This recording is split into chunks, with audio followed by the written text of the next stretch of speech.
Anchorage Bucs baseball is on the air. The top two teams in the ABL take to the field in week number 2 of the season. We close out the work week with a high-powered clash between the Matsu Miners and the Anchorage Bucs. Welcome inside Mulcahy Stadium alongside Milo Hoffman. My name's Alex Burstein. Well, Milo, we're only 2 weeks into the season, but two teams have really set themselves apart as the top of the league, and they're here right to now. Yeah, the Bucs and the Miners, those two teams are going to be in front of us today. And yeah, the Bucs have really been the best team in the league by far. The offense has been amazing, and the pitching has come together as of late. So the Bucs really just looking to play a complete game out there today, and they should be successful. But like we said, the Miners the second best team in the ABL. Yeah, I mean, the Bucs have 3 losses across both the exhibition and game slate, all of them to the Miners. Yeah. 2 early losses, and then earlier this week, a 4-2 loss at the Miners Stadium up at Herman Brothers Field. So the only team that's really been able to do anything against this team is this Matsu squad. Yeah, last time the Bucs played them, 4-2 was the final score over at Herman Brothers Field, and really it was the worst offensive output for the Bucs all season long.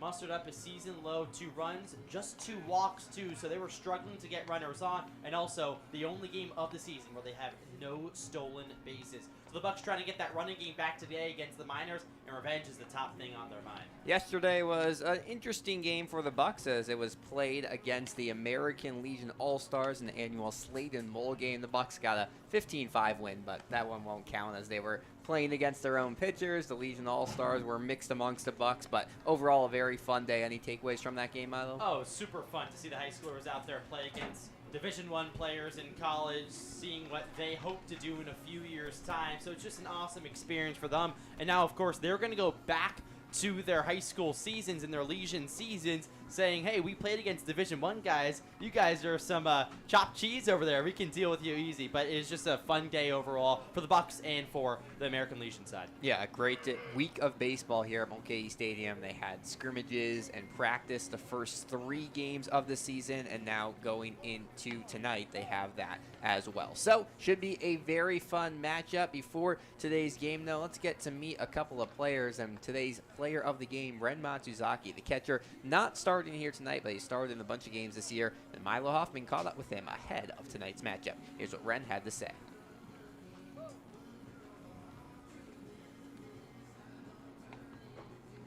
Milo Hoffman here with catcher for the Bucs, Ren Matsuzaki. Ren, you're about 9 games into the regular season. How have you felt getting right back there as the backstop? It feels good, you know, always excited to play and facing a little bit better competition than what I'm used to, so it's exciting. You've thrown out a couple runners on the base pass. Is there anything that goes into getting the strength there to gun out runners? I just try to get the ball out of my hand as quick as possible and just try to make a good throw, and if everything works out, hopefully I get a runner out. Now, would you rather gunning people out on the base paths or hitting a homer over the fence? Which one would you rather? Ooh, that's a good question. I'd say hitting a home run, because, you know, hitting a home run is always awesome, but it's really close. You know, gunning out a runner is also really awesome too, so, yeah.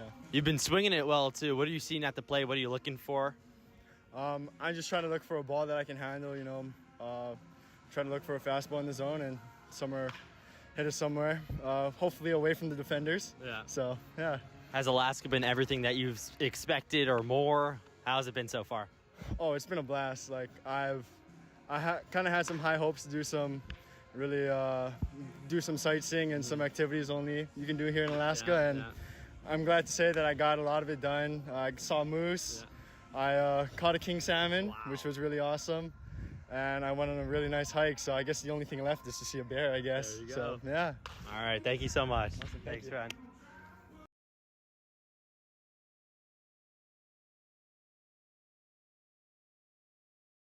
Well, thank you to Ren for taking some time to catch up with Milo ahead of today's game. He's part of a position group that's getting very, very crowded. We'll get your starting lineups in just a couple of minutes, but one spoiler, Luke Taylor making his first start of the season at catcher. Ren has looked very good. We've seen Reese Sherman look very good, and now you add another interesting player in Luke Taylor, who's been electric as a DH this season. Now he gets to go ahead to play in the field, and we'll see what he can do at catcher. Yeah, listen, they're going to keep getting Luke Taylor's bat in the lineup. Leads the ABL with 3 home runs already. Also leads the league in RBIs with 8 of them.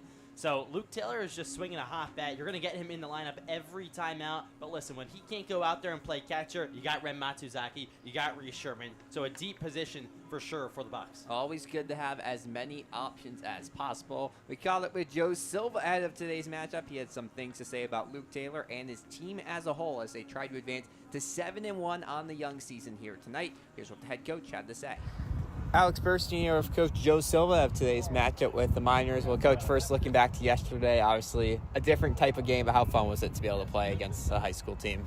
Yeah, it was a very unique opportunity, right, and honoring of Slade and Mole and for these Alaska high school ball players on the Legion All-Star team to represent their post, their city, their town, wherever they're from, and to get a live look at, some college baseball. So it was a neat experience for sure. And then turning back to league play today, the Miners, the only team that's beaten you guys this year. What has made them so competitive in these games? Yeah, I think it's a combination of things, right? They play small ball, they pitch it well, and they come up with some timely hits. So, it's always going to be a good battle. I think this is probably like the 20th time I've said that, and we've played them, 5 times, I think, now with the 2 exhibition games. So it's always good. Love going up and competing against Tyler's squad. On Wednesday, the offense really erupted against the Chinooks. What do you think changed for the offense after a slow start to the week? Yeah, there's ebbs and flows of baseball, right? And just making sure that we're communicating our consistency within our approach, but then also when the game tells us or say, hey, this is what you should do, right? Having a good team at bat, and then just getting into the next guy, right? I think that's probably one of the more, important things about that. Luke Taylor in particular, 3 home runs already this season. What have you seen out of him at the plate? Yeah, he gets his A swing off early in the count, but then when it comes to drawing a walk or hit by pitch, right? I think he's probably leading the league in hit by pitches too, if I had to say. But yeah, he's always going to give a good, productive at bat for the most part. Yeah. And then finally, who can we see on the mound tonight? Yeah, Jamie Robertson is going to start on the mound tonight. And what do you want to see out of him in his first start of the year? Yeah, in his first start, he has thrown for us. I think he went 4 scoreless or 4 and 1 earned maybe last week. So just kind of building him and building on that, right? He mixes pitches well and has a good mound presence. Coach Joe Silva have today's game. Thanks, Coach. Awesome. Joe Silva ahead of tonight's contest. He's at home plate right now talking with the umpire crew along with the Miners head coach Tyler LeBrun. Well, Silva mentioned that the offense has looked really good over the last couple of games, Milo. Think they can keep it going tonight? Oh, yeah, there's no reason to think they shouldn't be able to keep going tonight. They're going against a pretty good pitcher for the Matsu Miners in Blackowitz, so making his second start of the season. We'll go through the lineups as we said in a couple minutes. But listen, the Bucs are probably the best team in the ABL so far this year, and they've proved that. But it's about keeping consistent and staying consistent because they've blown some teams out, but you can't get too in your head because these teams are going to come to play. Of course, the Miners, their only loss so far this season, but you just played the American Legion All-Stars. You just beat the Chugiak Chinooks 13-3. So at some point, there's going to be a couple of days where they don't score as many runs. It's about not getting in their head about it. The Bucs come into tonight with a 6-1 record. The Miners just a game and a half back in the standings at 4-2. They've had a pretty good week, just losing 1 to the Glacier Pilots. With that, we'll take you through your starting lineups first for the visiting Matsu Miners. Leading off at second base, Cole Funkhauser. In the 2 spot and over in right field, Elliot Medlock gets a spot. Carter Geffrey is the designated hitter tonight after doing the catching duties last night. Hitting cleanup over at third base, Carson Grout sets some up and down games against the Bucs. He'll try to clean things up in the field here tonight. James McGee's the catcher in the 5 spot. Carter Eberhard over at first base. Lincoln Stevenson is in center field hitting 7th. Greg Perantoni is back at shortstop after having last night out. And taking in the 9 spot over in left field is Luke Wilson. On the mound tonight, as Milo alluded to, Glavin Blackowitz out of the University of Nebraska-Lincoln, making his second start of the season, sports a 6.0 ERA, an 0-0 record. Milo, any players that really you should keep an eye out for in this Miners lineup? Yeah, this Miners lineup is very top-heavy. You got Cole Funkhauser leading off. He's hitting 250. Then right behind him, Elliot Medlock and Carter Geffrey.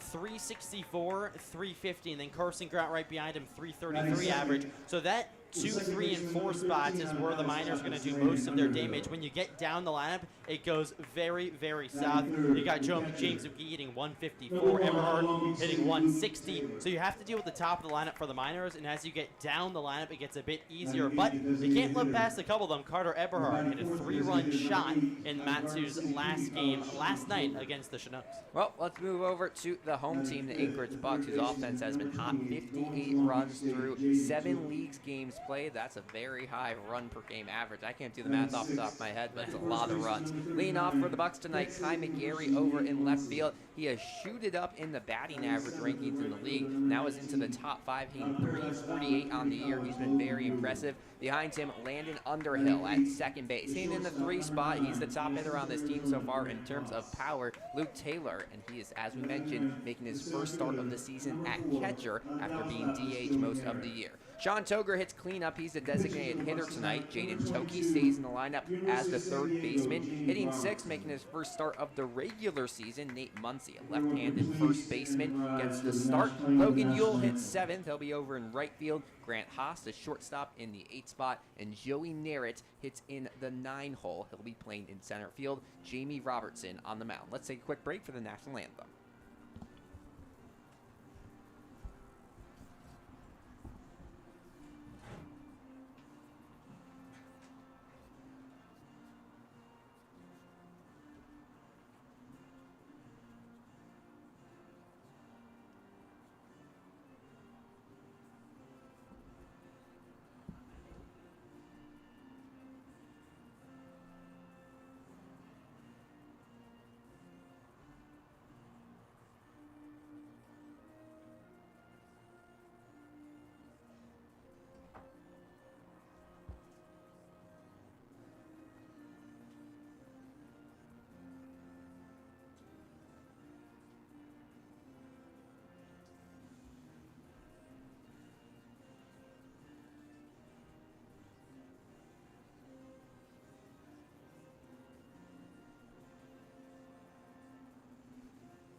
There you have it here at Mulcahy Stadium. The Bucs trying to make it 3 wins in a row, and in their way, it's the Matsu Miners who sit just a game and a half out of first place here in the Alaska Baseball League. Jamie Robertson skips over the foul line. He's headed out to the mound for his first start of the season. Second appearance, looked really good. 4 innings of just 1-run ball against the Glacier Pilots last week. Milo, what can we expect out of Jamie Robertson here tonight? Yeah, last week pitched 4 innings, gave up just 4 hits, gave up a long ball to Medeiros of the Chinooks. It was deep out to left field, but listen, he bounced back and actually won our Player of the Game award over as the pitcher coming out of the bullpen. So today, making his first start, expect him to give the Bucs some length and pitching to the new catcher, Luke Taylor. Not new to the team, of course, but starting for the first time as the backstop for the Bucs. So a new battery duo, but Jamie Robertson features some good stuff out there and a hard fastball over from the University of San Diego.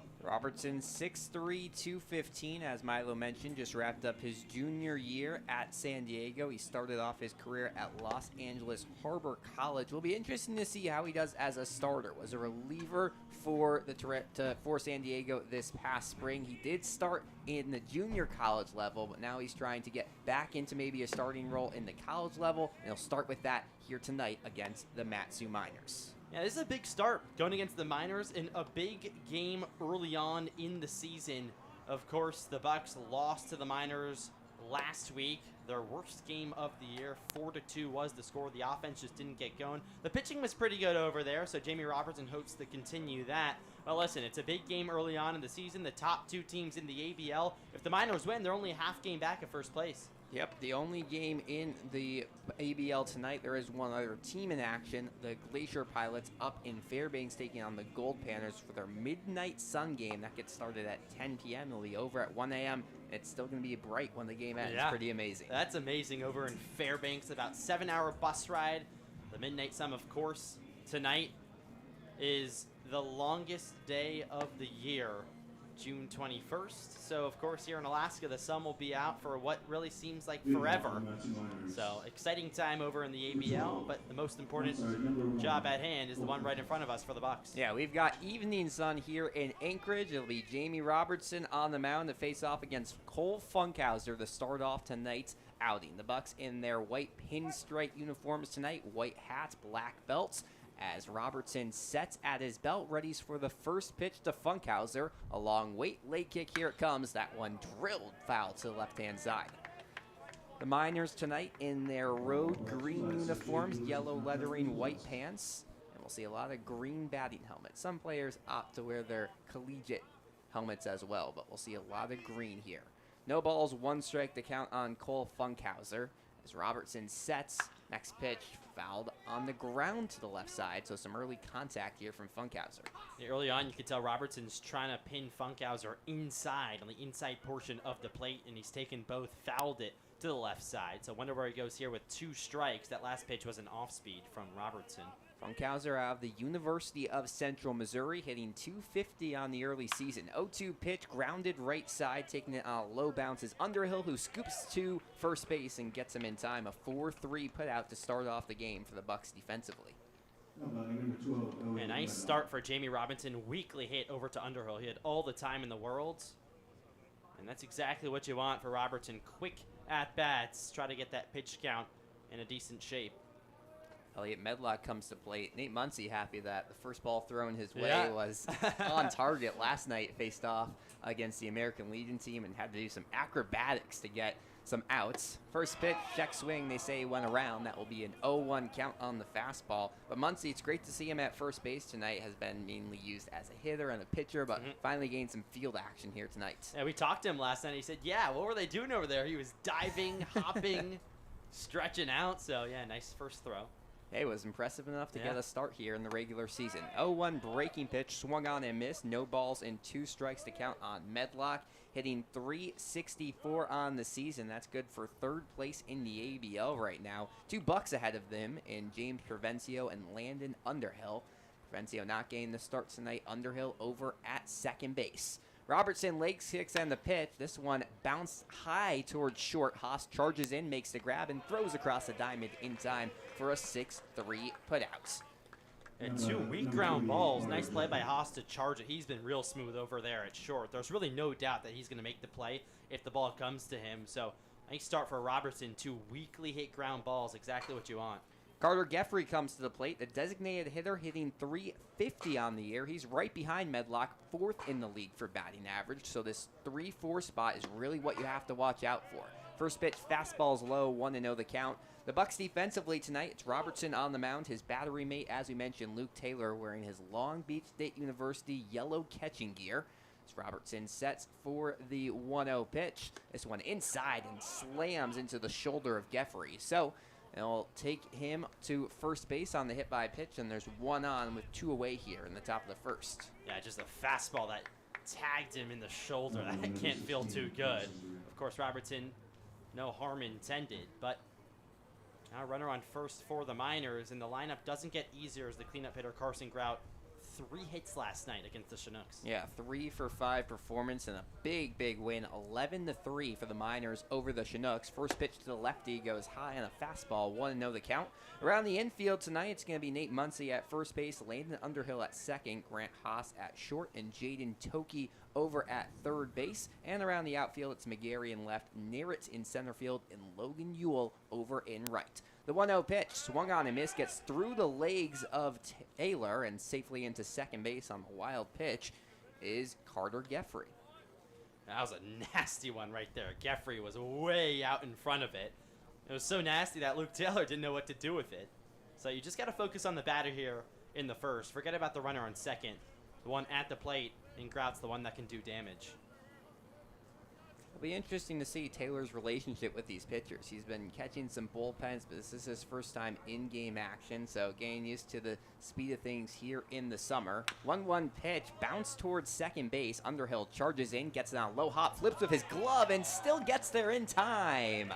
What a play by Landon Underhill and Nate Muncy there for the grab. 4-3 put out brings the inning to an end. No runs, no hits, no errors, one runner left on base. We head to the last of the first, still scoreless here at Mulcahy Stadium. Don't go anywhere. This is Anchorage Bucs baseball.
We go to the bottom of the first inning here at Mulcahy Stadium, scoreless between the Miners and the Bucs. Thank you so much for joining us. Milo Hoffman and Alex Burstein here for what should be a fun night of baseball. Close out your week with a very fun game. Friday night action here. Gavin Blackowitz takes the mound for the Matsu Miners. Second start of the year for the right-handed pitcher out of the University of Nebraska-Lincoln. Pitched to a 3-0 record this past spring as a true freshman. You don't see a lot of those playing at the D1 Big Ten level, but he was used a lot. 17 appearances, just a 3.8 ERA. Now he's trying to take that success into the summer season. Second start, as we mentioned, went 3 innings against the Glacier Pilots all the way back on June 11th. So 9 days of rest, that's a lot to have. We'll see if that changes things up here as Kai McGarry comes to the plate, the right-handed outfielder out of Arizona State University. First pitch from Blackowitz as a fastball goes low. He stands tall on the mound there, comes in at 6'3", 205. You can tell he has a lot of height out there at the pitching rubber. Yeah, normally we don't look at these stats too in depth, but the 4th-rated pitcher out of the state of Kansas. 1-0 pitch at one's inside, and we'll move to a 2-0 count. Yeah, I mean, if you're in Nebraska, serious. you love to recruit around the Midwest. Exactly. Right next to you is Kansas, and they get one of Kansas's top pitching prospects. I mean, as a kid in the Midwest, you'd love to play for Nebraska. Next pitch off the bat of McGarry, and it will go foul. 2-1 the count. He almost hit him there, but ends up getting his bat. Hit the knob. Yep. Just hit the knob of the bat, and the umpire made the quick call there at home plate. McGarry trying to work himself on base to start off the game for the Bucs. Off to a great start, hitting .348 this season. Had 4 ribbies last time out against the Chinooks. 2 balls and 1 strike. Next pitch, McGarry takes outside and will move to a 3-1 count. So Blackowitz always dreamed of going to Nebraska. As a freshman of high school, though, we went to a camp and was told, you're not ready to play Big Ten baseball. You don't have it. Ended up committing to Wichita State, another NCAA Division I school. As 3-1 offerings taken low, and that will be a 5-pitch walk to Kai McGarry. 1 on here in the first. Blackowitz, though, kept on playing well, was very, very good in high school. Ends up getting the late offer to Nebraska and switches to his dream school. That's perseverance out of a pitcher. That's where the best stories are, right? The best stories in sports feature perseverance, dealing with adversity. So Blackowitz has done that, but now he has to go against one of the best hitters for the Bucs, and Landon Underhill, who's just been an absolute machine since coming over from DBU. The lefty hitting .370 on the year. First pitch is low in the dirt. 1-0 the count. Kai McGarry over at first base. The Bucs get their leadoff man aboard here. Always good to have in the first inning and really any inning. If you can get someone on, let's pick off attempt to first, not in time. You go back to Wednesday's game. Kai McGarry walked to start off the game. So he knows how to get on. There's a reason he's the leadoff man, and he does his job here. 1 ball and no strikes on Landon Underhill. They were experimenting with him, too. Put him in the 2-hole a couple games.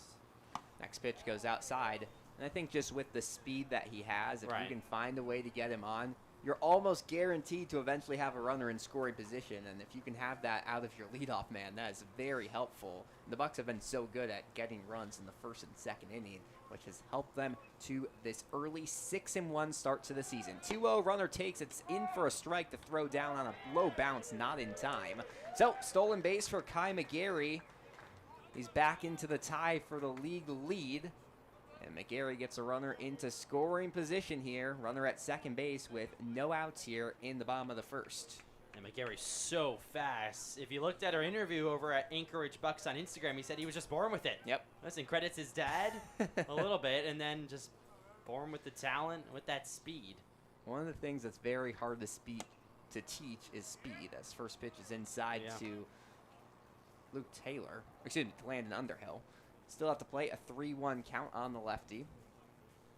Well, we were talking about this before the game, Milo. 5 of the 9 hitters in the lineup today are lefties for the Bucs. Yep. I mean, you're going against the big righty. Yeah, you give the advantage to your hitters. Love to see some balls hit to right field. 3-1 pitch, swung on and missed, and we'll go full here on Landon Underhill. Kai McGarry still out over at second base. He's being checked by Greg Parentoni, who's pretty much been the everyday shortstop for the Miners this season. Did have last night off, and Cole Funkhauser, who's over at second base, came over to play short. 3 balls, 2 strikes on Underhill. Here comes the payoff pitch. That one checked back, and we'll keep it full. Yeah, Underhill's almost always going to put up a good at-bat. I know, it feels like you're always at 2-2, 3-2, which pitchers hate. That one fouled right back, just got under it. So when you foul it right back, of course, that means you're right on time. Trying to put it the other way out into play, and he has the power, of course. A single definitely scores McGarry, too, with all that speed. We'll do the payoff pitch again. Here it comes. Line towards left field. Coming in and making the grab is Wilson for out number 1. So Underhill tried to give it a ride opposite field, but nice play by the left fielder, and there's one away here. Still a runner at second base in Kai McGarry. That was ripped over to left, but Luke Wilson really didn't move. Came in a couple steps and then made the grab. So a big out for the Miners. You were talking about the lineup a little bit with the switches from Parentoni and the Funkhauser over at second. They've put pretty much the same lineup out there every game, it seems like. Some combination. They have 10 or 11 guys, and that's who they want in the field. First pitch to Luke Taylor. It's a breaking ball, swung on and just clipped a piece of it, but went into the catcher's glove for a strike. 0-1 the count. Well, Luke Taylor, he is someone you have to look out for. Hitting 308 on the season, but the big number on his slash line is the 3 home runs he already has. 308 is very good, yes. Not taking anything away from that, but he is a true power hitter. 0-1 fastball finds his zone for a strike, and we'll move to an 0-2 count. I mean, we're only 7 games into the regular season and having 3 home runs. I'm not sure what pace that puts him at, but a very, very high number. Oh, yeah, I mean... And you say just but because the average on this team is so amazing. Team's hitting 287 as a whole, as the whole team. You don't see almost that 300. 0-2 pitch, bounces in the dirt. McGarry thinks about taking off, and now he's caught in a pickle. Second baseman Funkhauser runs him down. They'll throw quickly to third base Grout, who tags him in time. So Kai McGarry got stuck up trying to choose whether second or third base was his destination. And he ends up getting tagged in a pickle. There's 2 away, and the bases are empty. Still 1 ball and 2 strikes on Luke Taylor.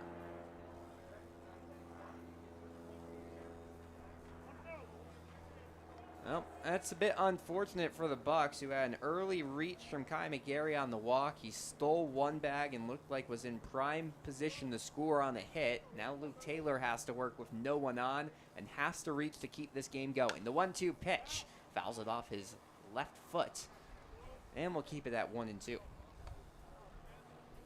Well, the 2 things Taylor has done this year, not only the home runs, he's also had a lot of hit by pitches, 5 of them on the season. Doesn't stand super close to the lefties batters in the righties batters box, but still finds a way to get a lot of balls thrown his way. 1-2 pitch, fastball just misses low and outside, and we'll go to a 2-2 count. Gavin Blackowitz trying to work a scoreless first. It's 0-0 here in the bottom of the first at Mulcahy Stadium. We mentioned a really good freshman year for Blackowitz. He was the leading freshman pitcher on the Nebraska team that made it back to the NCAA tournament. Next pitch to Taylor is lined on 1 bounce up the middle. A Parentoni dives to make the stop and throws across the diamond in time. Nice play by the shortstop Parentoni to keep that one from going into the outfield. A 6-3 putout brings the inning to a close. No runs, no hits, no errors, and no one left on base. It's a 0-0 ball game. We'll head to the top of the second. Don't go anywhere. This is Anchorage Bucs baseball.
It's a scoreless ball game as we head to the second here at Mulcahy Stadium. The Bucs and the Miners each not able to score in the first inning. It'll be the Miners who try to do so in the second with their 5, 6, and 7 hitters. James McGee leads things off, the catcher.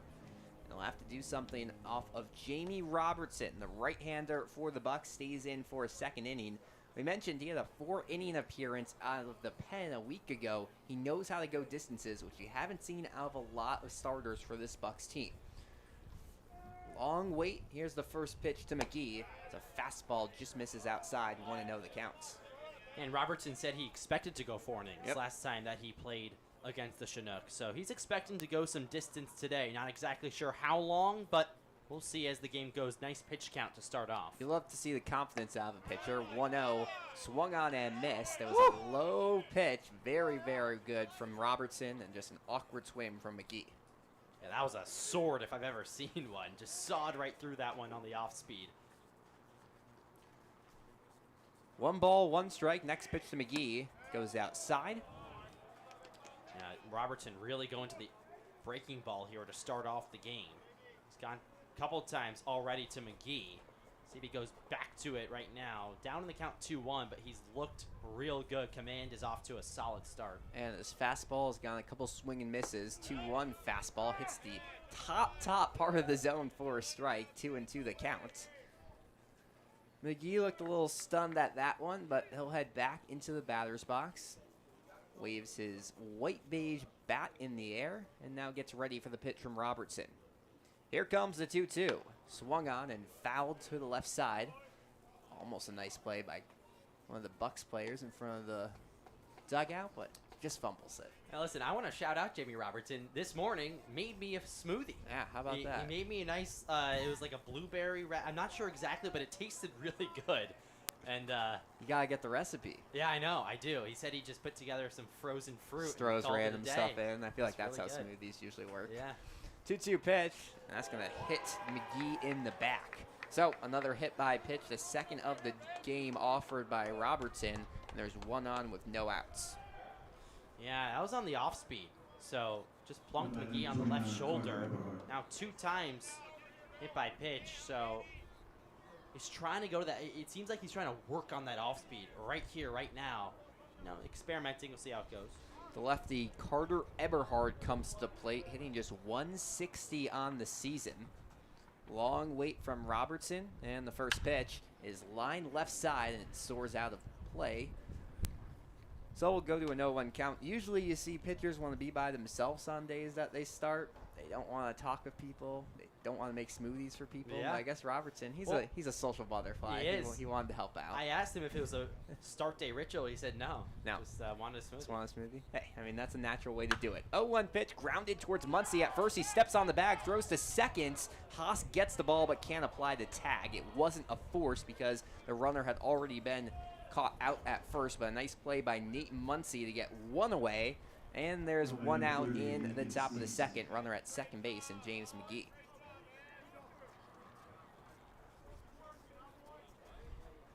Brings Lincoln Stevenson to the plate, wearing lucky number 30. He's out in center field tonight. He's been pretty much an everyday outfielder since he arrived for the minors. First pitch is high.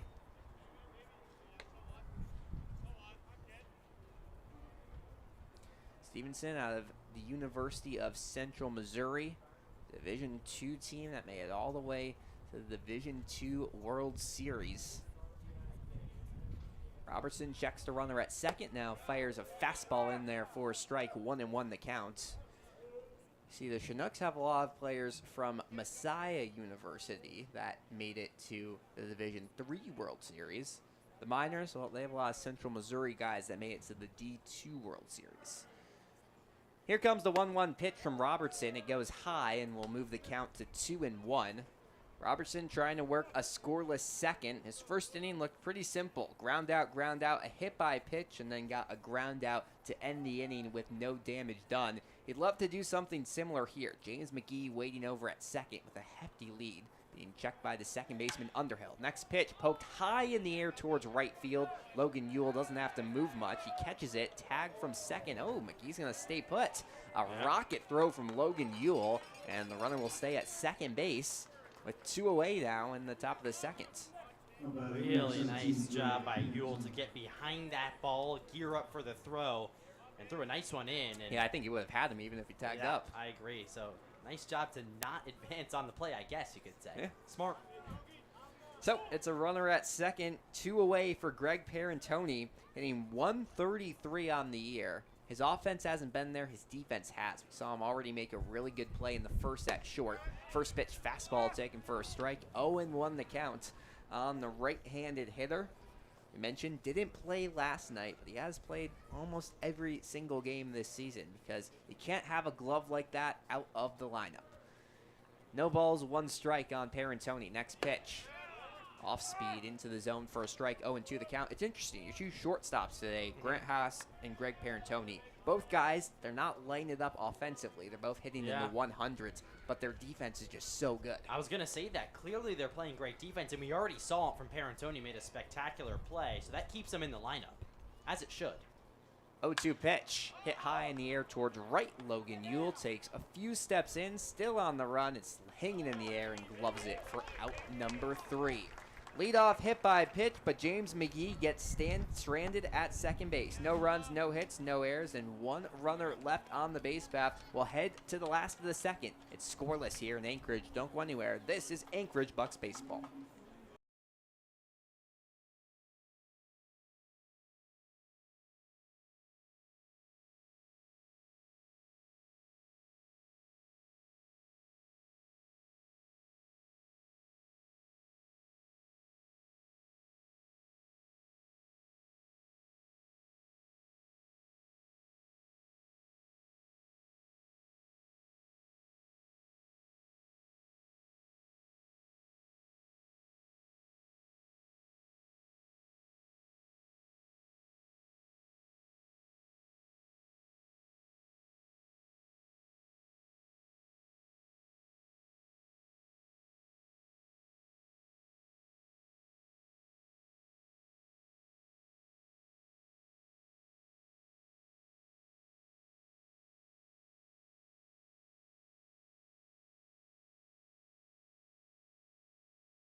We go to the bottom of the second here at Mulcahy Stadium. The Bucs and the Miners knotted up at 0 apiece here. A defensive battle early on in Anchorage. Yeah, and defensive have come to play. Now, the Bucs haven't made any sparkler plays, but the Miners have, and the Bucs are playing very solid, nice, smooth baseball. Really, the only blemish so far was Kamigari getting caught in between second and third on that attempted steal. It looked like it was kind of iffy, but either way, pretty smooth game so far.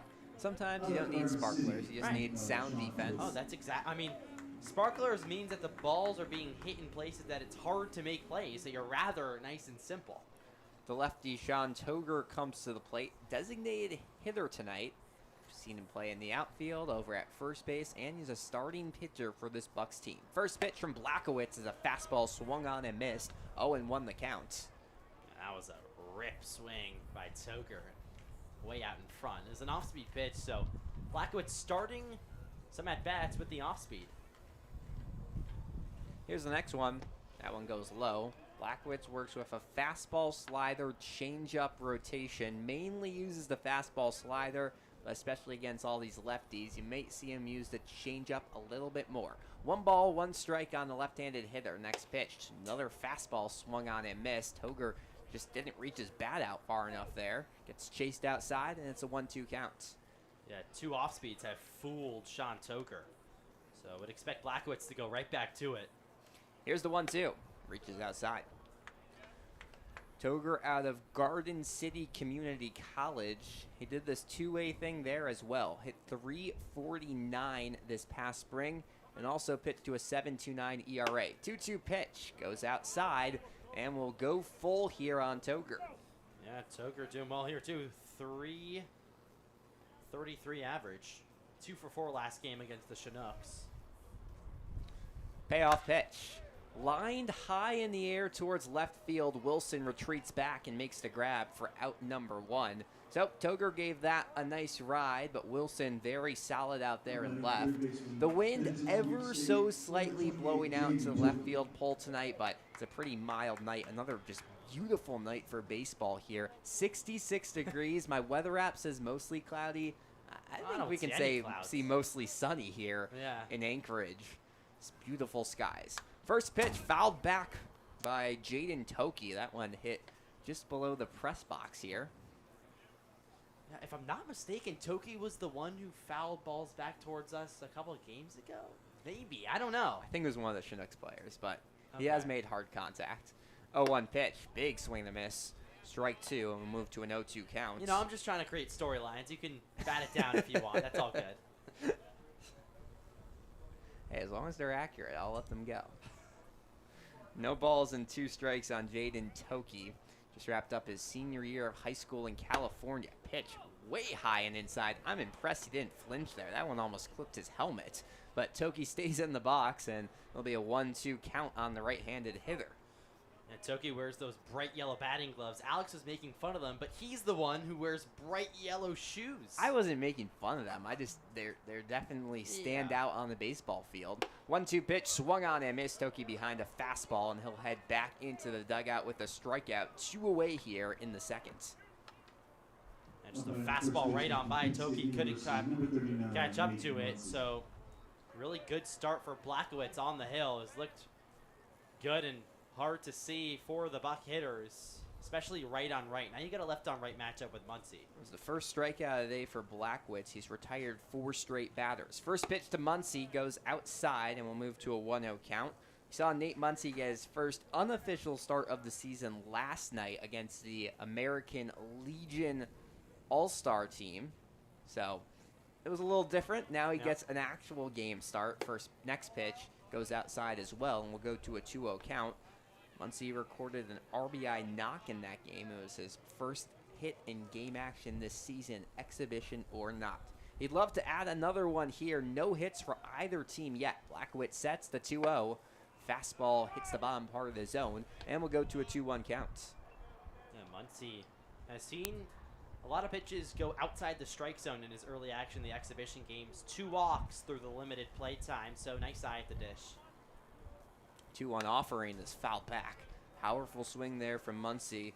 Well, we talked about that lefty on righty battle. Muncy at the plate is a lefty. On deck, Logan Ewell. Then he's a lefty. Grant Haas in the 8 spot, not, but Joey Narrett in the 9 spot is. So 3 of the final 4 hitters in the lineup all hit lefty for the Bucs. We'll see if Blackowitz can get out of that unscathed. 2-2 pitch to Muncy. He'll foul it off at the top of his bat, and we'll do the 2-2 again.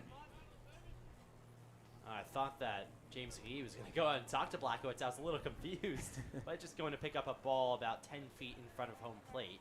So nice couple hacks for Nate Muncy. See if he can get behind one here. Couple fouls. Raises his beige-black bat over his left shoulder. And here comes the next pitch. Breaking ball, bloop towards center field, giving chase. Parentoni makes the grab over his shoulder, and he dropped it. Single for Nate Muncy. Greg Parentoni almost had a catch of the season over his shoulder as he backtracked, but that's going to go as the first hit of the game. And Nate Muncy has his first hit of the regular season, and there's 1 on with 2 away for Logan Ewell. Yeah, just put his bat head out there, got not so much wood on it, but just enough to get it by Parentoni, who, you say caught it. I think he had it in his no, glove. he did. First pitch to Ewell is taken at high and outside, 1-0 the count. We mentioned Parentoni's a great fielder. You kind of expect him to make plays like that. He had to run all the way to the edge of the turf like a football here. play. Yes, it was like a an football over-the-shoulder catch. Looking over his shoulder, trying to see where the ball's going. 1-0 to Ewell is outside. We've mentioned it a couple times this year. It's a weird playing surface, as McGee's going to head out to the mound to talk with Blackowitz. You have the turf infield, and then after it, we haven't counted, but I'm guessing about 10 feet or so of more turf. And then after that, there's a little divot as it switches from turf to outfield grass. That's just about the area that Parentoni caught it with. So not only are you juggling trying to get that ball in your leather, you also have to make sure you don't fall face first into the grass. And if you see ground balls hit at Mulcahy Stadium, if they're hit hard on the ground with no bounces, it'll actually pop up like 3 feet before it gets to the outfield grass. So an interesting field here, but beautiful.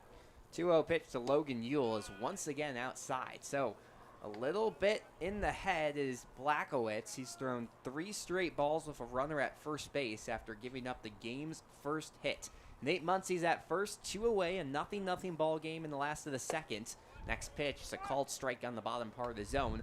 We'll go to a 3-1 count on Logan Ewell. Yeah, it looks like I jinxed it. Right after I said James McGee was going to go out and talk to Blackowitz, well, he did. A couple pitches later. An early mound visit here for the catcher. 3-1. That goes outside. Logan Ewell softly tosses his bat, and he will run over to first base with the free pass and give way to Grant Haas. It's very interesting. You see the different players. Some, after drawing a walk, they'll throw their bat over to the dugout. Others, Logan Ewell, he gives it a nice little toss. Maybe you care a little bit more about your bat. Don't wanna hurt it. Well, a lot of players will toss their bat on a strike. Yeah, we've seen a couple of those this season. Logan Ewell takes his lead off of first base. Nate Muncy's now at second as Grant Haas comes to the plate. Late kick, first pitch to Haas, taken all the way for a strike. 0-1 the count. You know, sometimes when a catcher goes out to talk to his pitcher, it can actually get more in his head because Blackowitz is off to such a good start. Now McGee goes out there, and now Blackowitz is saying, well, wait, you're coming out to talk to me. I thought I was doing well. Right, must have done something wrong. You're seeing something different as a catcher. Now that changes. Here's the 0-1 pitch. Fastball taken low and outside. 1-1 the count. Haas hitting just 167 on the year, but he has 7 RBIs. That's second in the league, tied with Kai McGarry and Landon Underhill. Luke Taylor has the lead. All 5 of the top RBI getters in the league from the Bucs. That's how many runs they've scored this year, 58 through 7 games. Next pitch, slider goes outside, and we'll go to a 2-1 count on Haas. Yeah, those 58 runs, more than 20 more runs than the next best team, which is the Miners. Yeah, they have 34 through 7 games. It's because the Bucs, when their offense is hot, they can score a ton. We've seen it the last 2 games. 2-1 pitch taken low, and we'll go to a 3-1 offering on Haas. Well, the last thing you want to do if you're Blackowitz here is walk the bases loaded. Nate Muncy singled 2 batters ago. He's over at second. Logan Ewell just drew a 5-pick walk. He's at first base. And Grant Haas trying to do the same. 3 balls, 1 strike. The pitch. Fastball down the middle. Yeah, now Haas up to near 40 pitches on the day, so needs to get out of this right now to keep his pitch count in decent shape. Out of those near 40 pitches, 38, 19 of them strikes, so just hovering around that 50% mark. Joey Narrett on deck. He's the left-handed 9-hitter for the Bucs. But first, it's a payoff pitch to Haas, and here it comes. Fastball just misses outside. All the runners were off as it was a 3-2 with 2 outs, but they'll get their easy jog into their bases. The bases are loaded for Joey Narrett here in the second. Big opportunity for the center fielder. Yeah, Joey Narrett also, not your typical 9-hitter. Now, he has a lot of speed. He stole 4 bags so far this season, which is top 5 in the ABL. But he's hitting .375 so far in limited action, but comes over from Dallas Baptist University. So this is a guy who has a real good bat, and with the bases loaded, a big chance for him early in this one. Yeah, not a qualified batter yet this season with the number of at-bats he's had. He's starting probably 2 out of every 3 games as we see a mound visit here from the infield of the Miners. That's 2 now this inning. But Narrett with his .375, that's higher than any player except Jaden Toki, who's playing his 3rd game of the season. So these guys are coming to the Bucs and then just hitting the lights out of the ball. And Jordan Duell, the pitching coach, is also in on that action with the mound meeting at home plate. So just settling down their pitcher here in the 2nd inning. It looked like it was going so smoothly for Blackowitz, but all of a sudden you open your eyes and the bases are loaded. Duell blended in well there. Yeah, Can't even see him with the infield. Yeah. Same jersey. He's a young coach. So, big opportunity for Joey Narrett with the bases juiced. First pitch goes low. 1-0 the count on the left-handed hitter. Went 2 for 3 with a double 2 days ago against the Chinooks. That was a game that the Bucs dominated in to get the win. Yeah, the walk-off walk in the 7th. Here's the 1-0 pitch, swung on and missed. We'll go to a 1-1 count. We talked with Kai McGarry, said it was the first time he's ever been part of those, and I think most players would say the same thing. How many walk-off walks in the 7th do you think have ever happened in baseball? I mean, I feel like in Little League, Yeah, you might have some of those. You see What some about in the ABL? in the Ooh, ABL. That would be a good nugget.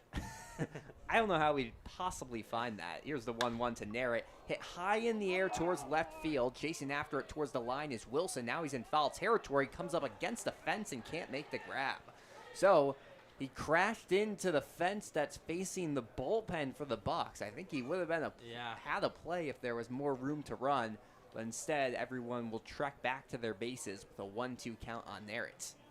Yeah, Narrett actually hit a double in that same exact area against the Chinooks when they won 13-3 back on Wednesday. So he's bound to go oppo sometimes. And he's come 10 or 15 feet away from an oppo home run both times. Of course, against the Chinooks, it landed in fair territory off the wall. Wilson a little slow to get back to left field, but looks like he's okay. The left fielder for the Miners. Next pitch, Narrett swing and a miss, strike 3, and that will leave the bases loaded here in the bottom of the 2nd. No runs, 1 hit, no errors, and as we mentioned, 3 runners left on the base path, still scoreless as we go to the 3rd. Don't go anywhere. This is Anchorage Bucs baseball.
To the third inning we go here at Mulcahy Stadium. A scoreless ball game between the Matsu Miners and the Anchorage Bucs. A beautiful day for baseball. And it's the 9-1-2 hitters due up for the Miners here in the top half of the third. Luke Wilson leads things off. Almost had a web gem out there in left field, but didn't have quite enough room to run. Ended up being a foul ball before Joey Narrett struck out to end the inning. First pitch from Jamie Robertson's fastball hits the inside part of the zone for a strike. 0-1 the count. Yeah, Robertson almost has like a flick of his left foot when he comes home. Kind of like reminds me of Trevor Bauer a little bit in the MLB. 0-1 pitch taken low. He stands as far right as possible on the rubber from our vantage point. Far left. Far left for him, yes. So that's interesting, actually. Normally it's the other way around because if you go the other way around, it's harder to see for the righty hitters. Leg kick in the 1-1 just misses inside. And we're seeing a lot of these pitchers go inside. He's pitching on kind of a diagonal there when he's going from that side of the rubber. I wonder if any pitchers switch that depending on who the batter is. I've never actually seen that, I don't think. Like if you're facing a righty or a lefty. Time called by the umpire. He wanted a new ball, so that one will be retired. 2 balls and 1 strike to count on Luke Wilson, his first plate appearance of the day. Haven't seen Robertson move at all. He's been there for every single batter. Digs his black cleat into the rubber. Here comes the 2-1. This one grounded sharply towards short. Haas gloves it on low hop and throws to first in time. Another 6-3 put out, the second of the day for Haas, and there's 1 away in the top of the third. Yeah, just really good pitching from Robertson, inducing contact that's playable for his defense. And yeah, Haas has been just, I mean, like I said, you expect him to make every play, and he has. A lot of the time he's coming in, too, and throwing off balance. It looks seamless. I know. He makes it look very, very easy. There's been no strikeouts yet for Robertson. Here's the first pitch. Check swing. They say Funkhauser went around, so that will be 1 strike on the second baseman. The infield has just been so solid, especially these 4 in the field right now. Muncie, Underhill, Haas, and Toki. Just 1 error between the 4 of them. Next pitch reaches outside. Will even out the count at 1 apiece. And defense played pretty straight up for the Bucs.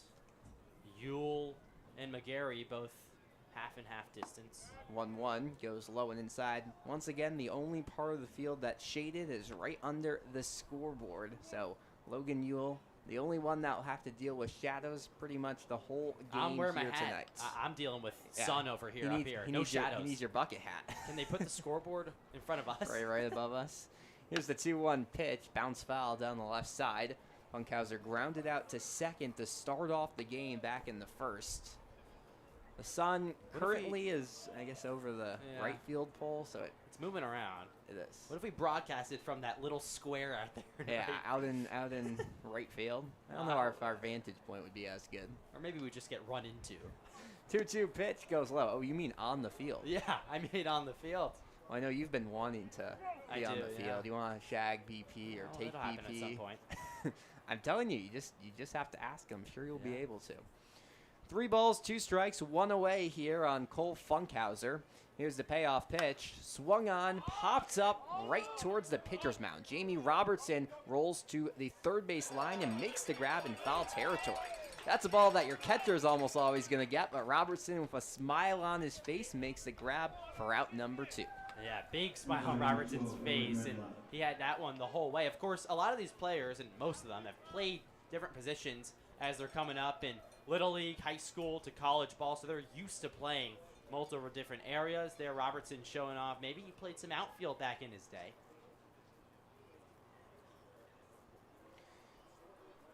Brings the 2-hitter Elliot Medlock to the plate. Takes the first pitch outside, 1-0 the count. He was an outfielder. Yeah, in high school. There we go. Yeah, and also, Luke Taylor, of course, first game back as the catcher. Yep. Hasn't taken too many fly balls behind home plate. Here's the 1-0. This one hammered towards third, and on the line catching it is Jaden Toki for out number 3. Nice play by the third baseman, and that's a 1-2-3 inning in the top of the third. We'll move to the home half, still scoreless here at Mulcahy Stadium. Don't go anywhere. This is Anchorage Bucs Baseball.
To the last of the third we go. It's a scoreless ball game between the Matsu Miners and the Anchorage Bucs here on a beautiful Friday night in Anchorage, Alaska. The Bucs threatened in the second, left the bases loaded, and now it will be the top of the lineup. 1, 2, 3 hitters trying to do some damage for Anchorage in the bottom of the third. Kai McGarry, the right-handed outfielder, will be the first one up. He always bends his knees before he takes the first pitch. Stretch out a little bit. Yeah. That helps with your running. We already saw him stole a base here today. First pitch to McGarry is at his feet. 1-0 the count. Stole second base after the walk, but then got caught in a pickle and was tagged out near third base. A nice play by Carson Grout. It's hard to tag out Kai McGarry, is what we've learned early on this season. Yeah, the Miners dealt with that really well, and it was honestly nice and simple, just 2-4-5. 1-0 pitch, once again inside. Kai McGarry stumbles to get away from it, and we'll move to a 2-0 count. So we were talking about your BP aspirations. Yeah. Do you think, what's the furthest you're hitting one here? If I really get into one, I think it could go, if you see in left field, maybe 210, 200. Okay. Next pitch taken low to Kai McGarry. Well, It's a 3-0 count. Now I'm really into this. I'm trying to figure it out. I could definitely into the out. I'd say maybe 15 to 10 feet in front of the track. Oh, okay. So you think you have some pop in your I bat? think it's a pop. 3 balls and no strikes on Kai McGarry. Next pitch inside, and that's a 4-pitch walk. Kai McGarry had to do some acrobatics to avoid getting hit by a pitch. Instead, he'll just have a free pass on 4 balls, and there's 1 on with no outs for Landon Underhill. I took batting practice at a similar size stadium last summer. I hit a few liners up the middle. I'd say, Okay, yeah, like, just bounce got in it the into infield, the got it. outfield. I don't think I could hit it 210, but Okay. the worst part was I got blisters for about Ooh, a week. Yeah. Gotta wear that batting sucks. gloves if you do. Yeah, we did talk BP, about this. yes. You went old school. I did go old school. Bad idea. First pitch to Landon Underhill is a strike on the inside part of the zone. 0-1 the count on the Dallas Baptist product. 1 on with no outs here in the bottom of the third. Still a scoreless ball game between the Miners and the Bucs. Not exactly what you'd expect out of these two squads. 0-1 pitch. Hit high near towards center. Retreating is Lance Stevenson. He rolls to his right and makes the grab for out number 1. Kai McGarry forced to walk his way back to first base. Yeah, man. Landon Underhill lined out to left his first time up. He's going all the outfielders, now stops at center. That one a little less hard hit than he had in the first inning, just out in front. Yeah, I'm sure he's hoping that trend does not continue into right field. Well, it brings Luke Taylor to the plate. The 3-hitter doing his catching tonight for the first time this season. Pickoff attempt to first, not in time. Saw Taylor ground out to short in the first. That's not something you see a lot out of him. He's usually a very strong hitter. Long wait, first pitch to Taylor. Runner takes towards second, and there's not going to be a throw. So, stolen bag for Kai McGarry. He's going to go anytime he gets on He base. is. I think I'm convinced. I mean, I'm not sure if we've seen it once this season where he gets to first base Yeah, and and then doesn't go. And it's worked almost every single time. Now back in the lead for stolen bases. So I have an observation about the batting gloves. We've been talking about Yeah. the yellow ones. Luke Taylor, as we mentioned, also has that's the true. yellow ones. Pitch taken low, 2-0 the count. What's the similarity between them? They both went to Long Beach. Or One's Toki's going to to Long Beach State. Luke Yeah. Taylor goes there, and they're a yellow team. There you go. So there we go. That Connecting the makes perfect dots. sense. It does.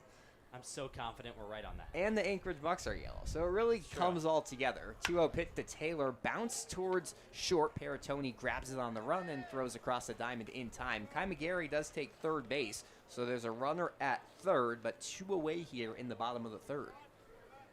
You know, I'm interested to see if Taylor takes a couple at-bats to get used to doing the catching and hitting thing, because it's very different just being the DH, going out there just worrying about hitting.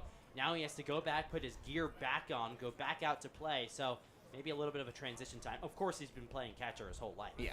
First pitch to Sean Toger. Misses low. Had Tommy John surgery just over a year ago. Was able to play some defense this past spring with Long Beach State, and then took the first couple of weeks just doing bullpens here as Toger fouls one back. But now Taylor back into the game as a catcher. Be very interesting to see what the rotation is, because you have three. Usually you'll see teams go with a two-man rotation. Now the Bucs have three very capable catchers in Ren Matsuzaki, Reese Sherman, and Luke Taylor. 1 ball, 1 strike to count on Sean Toger, hitting for the second time today. Next pitch, fastball hits the outside part of the plate and will go to a 1-2 count. Yeah, Toger lined out back in the second, hit it hard on the screws, so you're going to have to hit it pretty well into the gap if you want to get it by Luke Wilson. He can play defense over there on the left side. Scoreless ball game. Kai McGarry's over at third. Next pitch, fastball outside will even out the count at 2 apiece. Impressed with McGarry to get over to third. You're not normally supposed to advance on a ground ball hit towards the left side. It was softly hit enough where he could get a good jump. Head coach Joe Silva over there at third telling him to come. Here's the 2-2. Foul back to the left side. That one near the opposing visitors' radio booth. Hopefully our friends at the Miners are okay there. Didn't hear anything hit, so probably flew towards the dugout. Blackowitz up to 56 pitches so far today. So getting up there, of course, not through the third yet.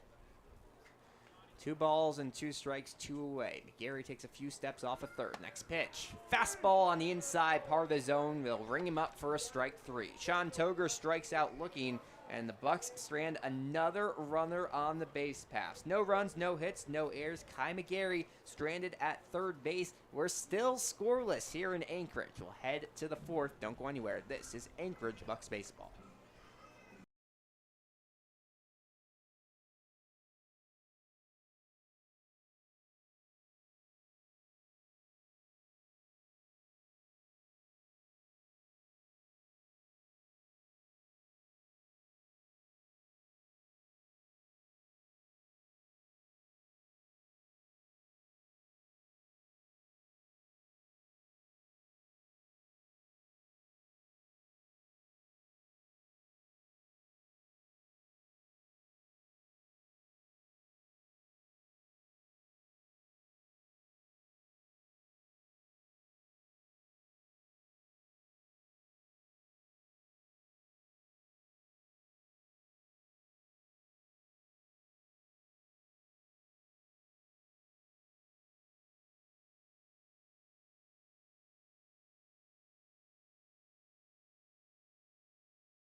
We go to the 4th, still scoreless here between the Anchorage Bucs and the Matsu Miners. Thank you so much for joining us. Alex Burstein here with Milo Hoffman. A very, very nice night for ball. Lots of fans in the crowd for what's turning out to be a pitcher's duel. Jamie Robertson stays in for a 4th inning of work, and will try to work another clean inning against the heart of this lineup. 3, 4, and 5 hitters for the Miners, starting off with Carter Geffrey, the designated hitter. I think Geffrey was hit by a pitch last time in the 1st inning, so hopes for that not to happen again. You said there's fans in the stands. A couple Miners fans made the trip out here from Matsu or wherever they may be. I'd say there's about 500 people here, so nice crowd. First pitch from Robertson, fouled back, and that was a big swing. Geffrey lost his helmet. There's a nice head of blonde hair under there. You can never tell with these helmets on. Yeah, vicious hack. Fouled right back here. No balls and 1 strike on Geffrey. Leg kick on the pitch from Robertson. Bounce foul. Almost lost his helmet again, but this time it'll stay on. That tells you how big of a swing he's taking. Yeah, and he took a big swing because that's one that Geffrey would like to have again, right down the meat of the plate on the off-speed pitch from Robertson. So a little change up there, tucked in the middle. Geffrey digs his yellow cleats into the dirt. The 0-2 pitch bounces away from Taylor all the way to the backstop. And we'll move it to a 1-2 count. Well, Geffrey, the University of Iowa, has his yellow cleats from his college team that meets the Miners. So a couple players we mentioned with the color combos working for both teams. It's true. I'm trying to think of what these Miners uniforms remind me of. 1 ball, 2 strikes. Fastball goes high. It could be the Oakland A's. Oh, yes, you're right. Yeah, it's the A's, definitely. It's definitely the A's. It's actually pretty accurate. Yes. And, yeah, today the Bucs are wearing kind of a unique, I mean, of course, pinstripes aren't unique, but I don't know. 2 balls, 2 strikes. Next pitch to Jeffries inside. Almost hit him. And we'll move to a full count. Yeah, the Miners wearing their road green today with yellow lettering. They have striped socks, green socks with yellow stripes around the top. And Jeffrey with a green batting helmet and bright yellow cleats. Here's the payoff pitch. Inside, Jeffrey will take his bag, and that's a full pitch walk offered by Jamie Robertson. That's just the 3rd reach here today for the Miners, and the 3rd time that's been not via hit by pitch, walk. Yeah. Robertson tried to go to the high heat inside and then come back with the off speed in the same general area. Just missed inside. It was a good attempt from Robertson there.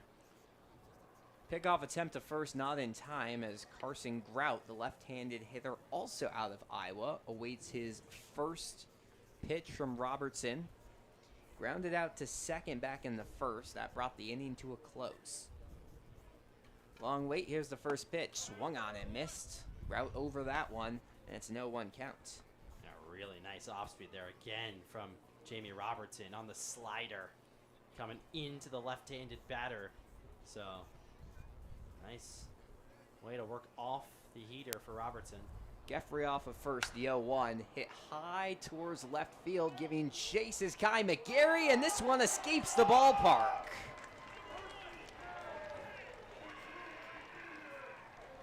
Two-run shot from Carson Grout, his first home run of the season, and the Miners lead 2-0 in the top of the 4th. Yeah, that's the first opposite field home run I've seen so far. And that one was kind of a slicing ball all the way out to left center. And McGarry thought he had a chance at it and then looked up. He was at the wall. Yeah. No more space out there. So a nice swing for Carson Grout. Sometimes you just got to tip your cap. Yeah.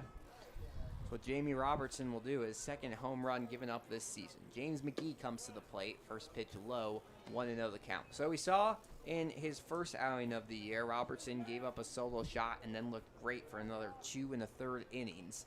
Hopefully that's the same case today, but as we all know, home runs can get in a pitcher's head. Fastball reaches way outside, and it's a 2-0 count on McGee. You just got to come back here. Only 2 runs allowed so far. Been a nice outing for Jamie Robertson. Pitch count is in brilliant shape. So just bounce back, reset. Here's the 2-0 pitch. That one's fastball just misses the zone on the outside part, and it's a 3-0 count. Quite the couple days for Carson Grout. Mentioned went 3 for 5 yesterday. Now he's 1 for 2 with a home run today. 2 RBIs to his name. He's having a great stretch for the third baseman. Also had a nice play in the field. Yeah. Here's the 3-0. Fastball hits the inside part of the zone. Saw McGee nodding at that one. He agreed with the call. He'll step back into the batter's box. You rarely see that. Sometimes you just, Or know. no, he was nodding. It could be because he liked what he saw. Yes. He's hoping Robertson comes back with the same pitch. That's true. We'll see if he does. 3-1 offering. Similar, and he doesn't swing. Took a little speed off of it, but we'll go full now on James McGee. Yeah, pummeling the inside portion of the strike zone. Maybe come back with a slider on the outside half here. Mix it up for Robertson. 3 balls, 2 strikes to James McGee. Robertson sets the payoff pitch. Bounce foul down the left side. Very sharply hit there.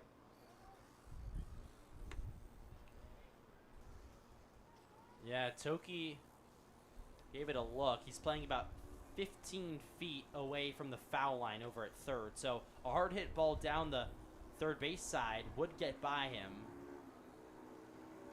Infield back defense straight away here.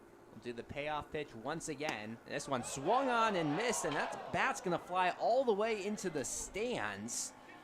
Whoa, wow. James That McGee is- just lost complete control of it. He's going to walk back without the bat. I think everyone's okay out there, but you never see a bat go into the stands. Yeah, I mean, you see it a couple times, but that's the ultimate swing and a miss. Swing and a miss, and he's now missing out on his bat. So what do we think? Does the fan keep it or give it back? Oh, you give it back. If it's the MLB, you keep it. First pitch to Carter Everhart is hammered towards left center field, giving chase and making the grab after a nice run is Joey Narrett for out number 2. I'm still not over that swing and a miss. Yeah. That one was sent flying. It really was. And when that happens, sometimes it confuses the people on the field, too, because something's flying. Yeah. Something left the batter's box. But, of course, it wasn't the ball. Lincoln Stevenson comes to the plate. The center fielder flew out his first time up. Check swing at the first pitch. He'll appear down to the first base ump and say he didn't go. So, 1-0 the count on Stevenson. Been a wonky inning. Walk to start it off, and then a 2-run shot from Carson Grout. And we had that strikeout, and then a quick fly out on the first pitch by Carter Eberhard. 1 ball, no strikes. Next pitch on its way. Bounced up the middle. 2 hops into the glove of Underhill, who rolls to his right and makes the throw for out number 3. So a 4-3 put out brings the top of the 4th to a close, but 2 runs come across the plate off of a 2-run opposite field shot from Carson Grout. It's a 2-0 Miners lead as we head to the last of the 4th. The Bucs offense trying to get going. Don't go anywhere. This is Anchorage Bucs baseball.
To the last of the 4th we go here at Mulcahy Stadium. The Bucs batting with a deficit for the first time today. 2-0 the Miners lead after a 2-run opposite field shot by Carson Grout. Now the Bucs will try to get their bats going. Just 1 hit on the day. Interestingly enough, just 1 hit on the day for the Miners as well, and it was that big one. Yeah, I mean, it was a slicing homer out to left field. And you're right, only hit for the Bucs was that blooper from Nate Muncy out to center. So offense have been quiet for both teams. Jaden Toki will try to change that. First pitch, breaking ball, swung on and missed. Toki a little high on the swing. Nate Muncy, who we mentioned has that only hit, waits on deck. Logan Ewell in the hole. This is the part of the lineup that had a really good second inning. As Toki waves his bat, the 0-1 goes inside. There was a couple of outs to start off. Sean Toger lined out. Toki at the plate right now struck out. But then there was a single by Muncy and back-to-back walks drawn by Logan Ewell and Grant Haas to load the bases. The strikeout brought the inning to a close. 1-1 pitch, hit high, popped up to right field. Going to his right is Elliot Medlock, who has to pick up the speed at the end of the run, but makes the grab for out number 1. That was real high in the air. Medlock was camping for what seemed like months, but Toki just missed that one. Trying to rip it out to the other way and came up empty. So Nate Muncy will head to the plate, this time with 1 out and the base is empty. He blooped his single with 2 outs and the base is empty. First pitch from Muncy's fastball taken just outside, 1-0 the count. Logan Ewell waits on deck. Grant Haas in the hole. A perfect night for baseball here in Anchorage. Blue skies, the lights, those will not have to be used. 1-0 pitch goes low, off speed. Especially not today. It's the summer solstice. Oh, it is. Sun's gonna be out. I didn't even realize that. Was it 20 hours? I don't know. Oh, we should look it up. 2-0 pitch. Breaking ball in there for a strike, 2-1 the count. I think we'll have Milo do our sunset time stat and research. Oh, yes. 2 ball, 1 strike. It's been about 19 hours of sunlight for the last week or so. Pitch goes low. We'll bring it to a 3-1 count on Nate Muncy. So the sun's going to set at 11:42 p.m. Whew. We're planning a long drive out to fish after this, and we might make it when it's still sunny out. 3-1 pitch. Muncy takes low for a walk. He's aboard for the second time today, and there's 1 on with 1 away for Logan Yule. A nice day so far for Nate Muncy. Aboard twice, single, walk, now 3rd walk total, including the exhibition game, so he's willing to take the free bag. So now I'm getting why the midnight sun game Yes. is tonight, because this is the longest day of the year. That would make sense, connecting the dots. Logan Yule at the plate, rocking his blue batting gloves, waves his black bat in the air. First pitch, almost hit him. He had to move his hips away, but instead it will be a very, very inside ball. 1-0 the count on the left-handed hitter. Nate Muncy off of first base. Grant Haas in the hole. Grant Haas on deck. Joey Narrett in the hole. They check Muncy back to first base. He dives in safely. Yule walked back in the second, was stranded at second base. He'd love to get all the way around this time. 1-0 pitch. Fastball misses outside. We've seen a little bit less control here from Blachowicz in his 4th inning of work. Yeah. His pitch count And he's climbing gone in up there. dips and valleys so far today, or peaks and valleys with the control. 2-0. Skied towards left field, going out of play, and Wilson will watch that one hit in the stands here.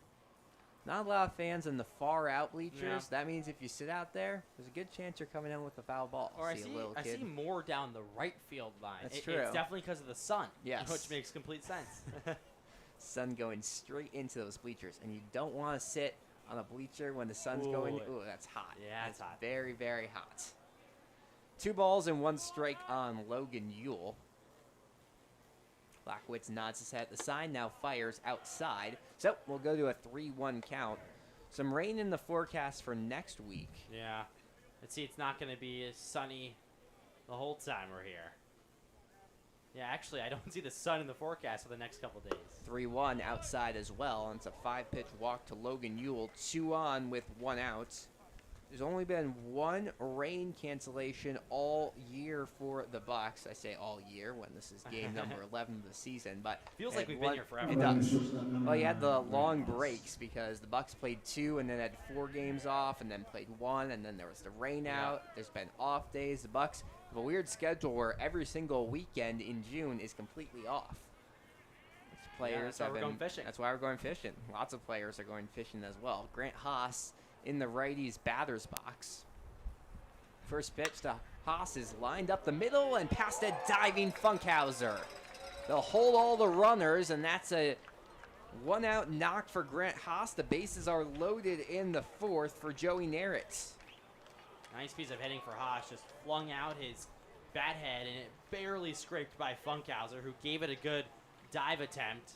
So Haas aboard, bases juiced. You got to get a run home, at least cut the lead in half with less than 2 outs and a runner on 3rd. We're going to see a mound visit, and it looks like a pitching change here in the bottom of the 4th. Bases are loaded for the Bucs. It's a 2-0 Miners lead. We'll see a new pitcher in just a second. Don't go anywhere. This is Anchorage Bucs baseball.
back here at Mulcahy Stadium. The Bucs threatening with the bases loaded and a 2-0 lead for the visiting Matsu Miners in game number 8 of the ABL regular season. Colin Miskelly, Miskelly, will come in to relieve Gavin Blackowitz.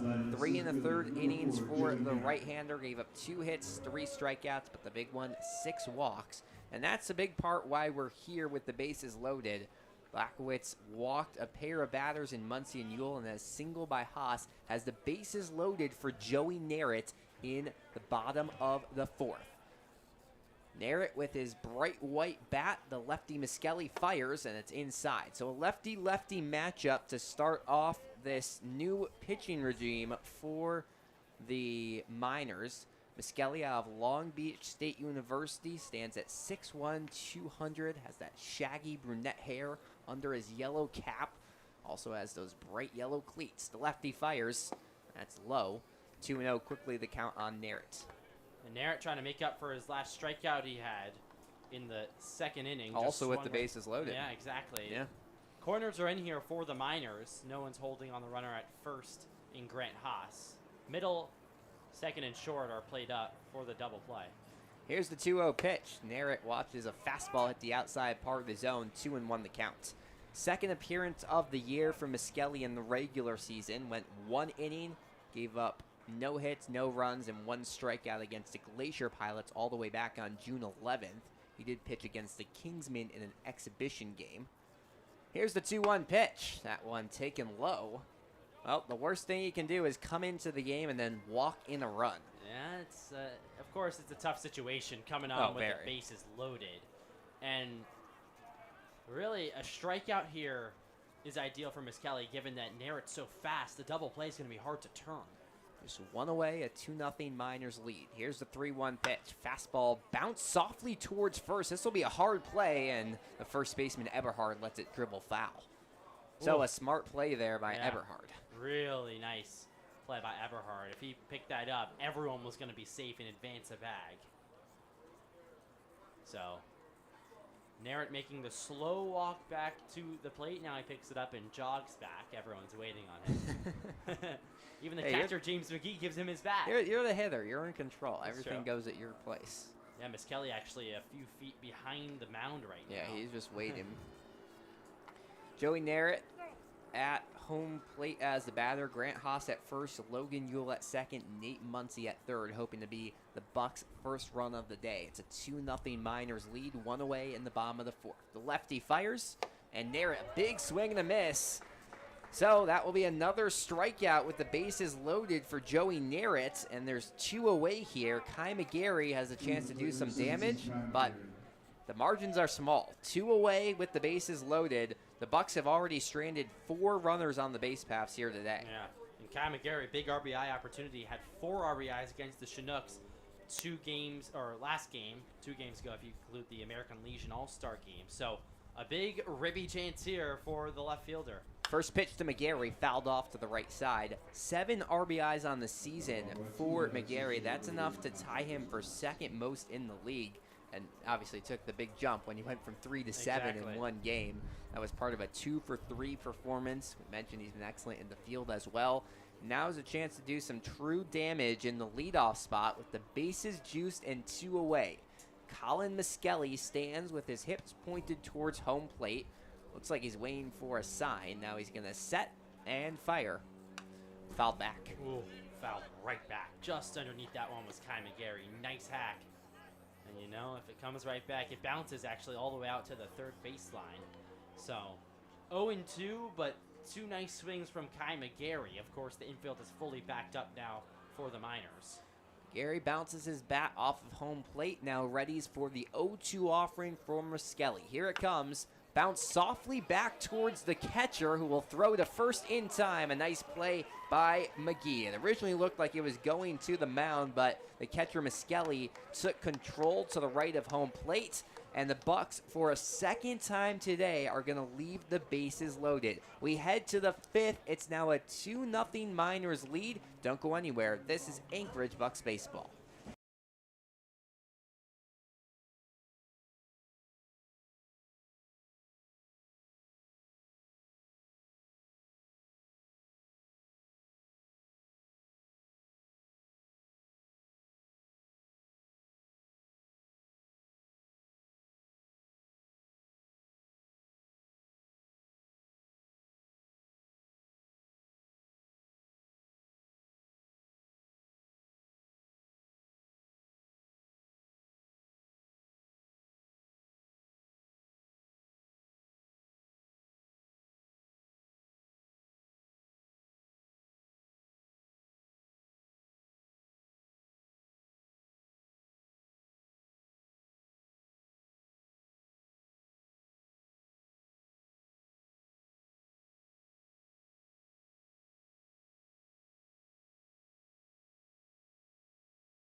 We go to the top of the 5th here at Mulcahy Stadium. The Miners on top of the Bucs 2-0 after a 2-run shot in the last inning by Carson Grout. First call to the pen of the day for the Bucs as R.J. Rue, the hard-throwing lefty out of Baylor, comes in to relieve Jamie Robertson. Robertson, with 4 innings pitched, gave up 1 hit, 2 runs on that shot from Carson Grout, 1 walk, 1 strikeout, 1 wild pitch, and 2 hit-by pitches. Not a bad day at all for Jamie Robertson. He should be happy after that one. And now it'll be up to R.J. Rue to keep this at just a 2-run deficit. Rue making his 3rd appearance of the year. He rocks a 1-0 record and a 1.8 ERA. He's only been a starter this season. This is his first time out of the pen. First pitch is a fastball, just misses high and away to the 8-hitter Greg Parentoni to start off the 5th.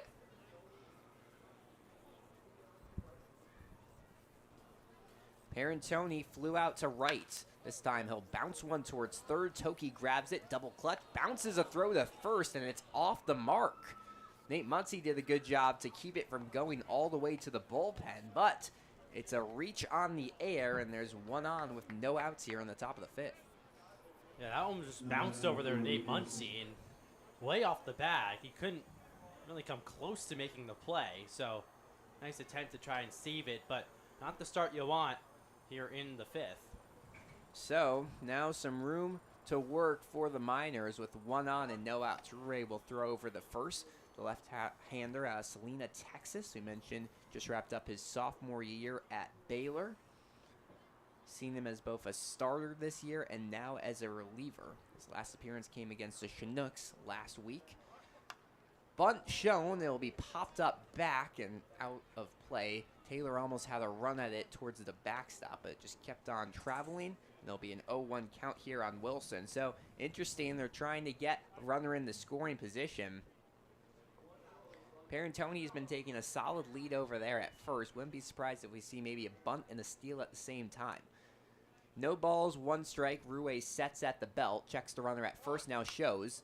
The bunt fouled off to the right-hand side, and it's no 2 counts. That's back-to-back foul ball bunts that were popped high in the air. So not what you want from Luke Wilson, your 9-hitter, who's just trying to move the runner over into scoring position. So now he has to fend for himself, try to work his way on, not via the bunt.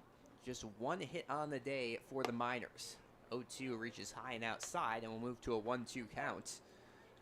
Kind of surprised we haven't seen Parentoni take off for 5th. He's obviously a shortstop. He's athletic, has some speed, but has not tried for a stolen base yet. 1 ball and 2 strikes on Wilson.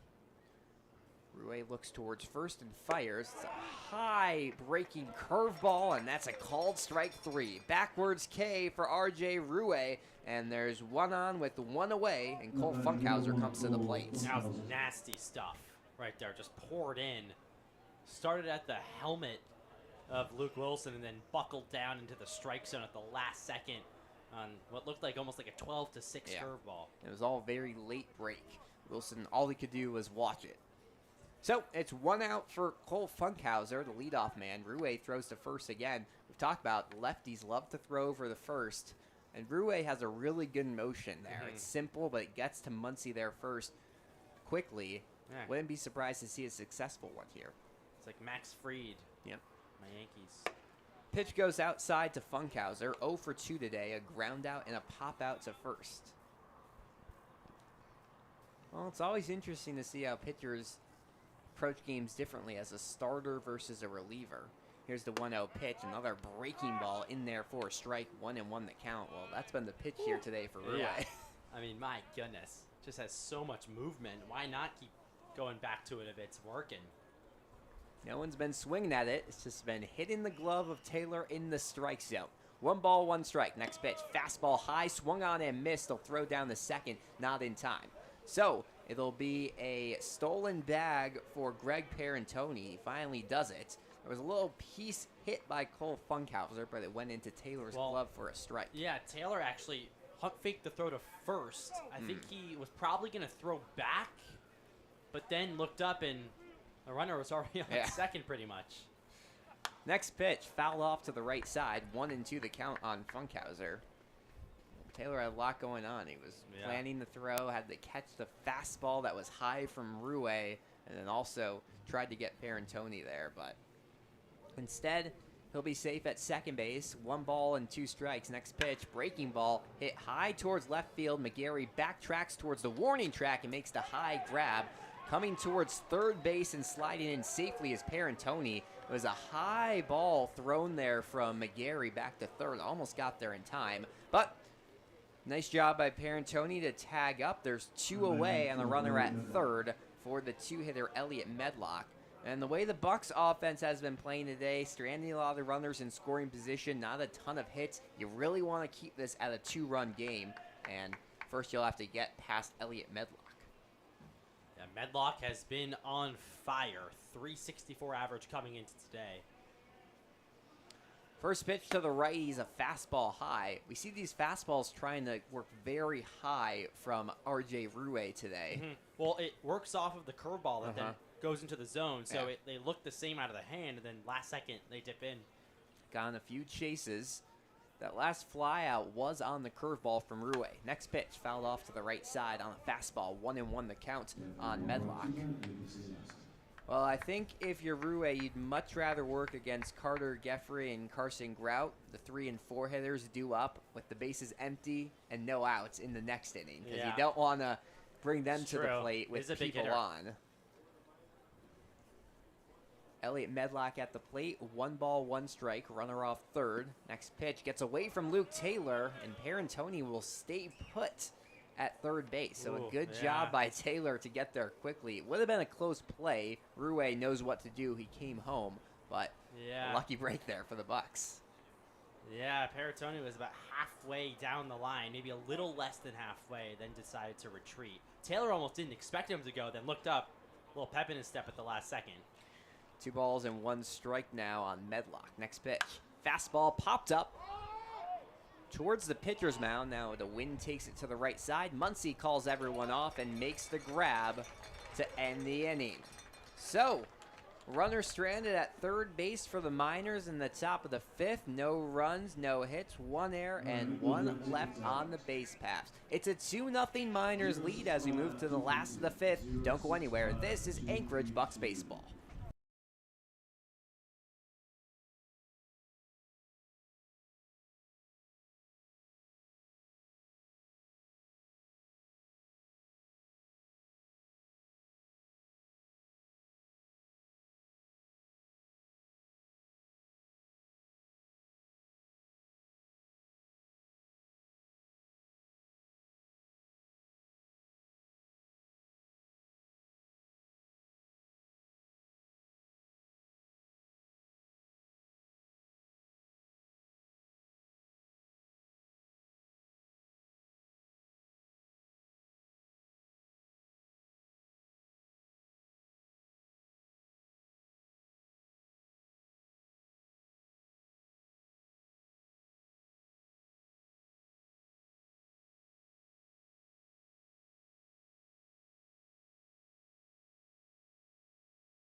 To the last of the 5th we go. It's a 2-0 lead for the Matsu Miners. Bucs still trying to chase a run across the home plate for the first time today.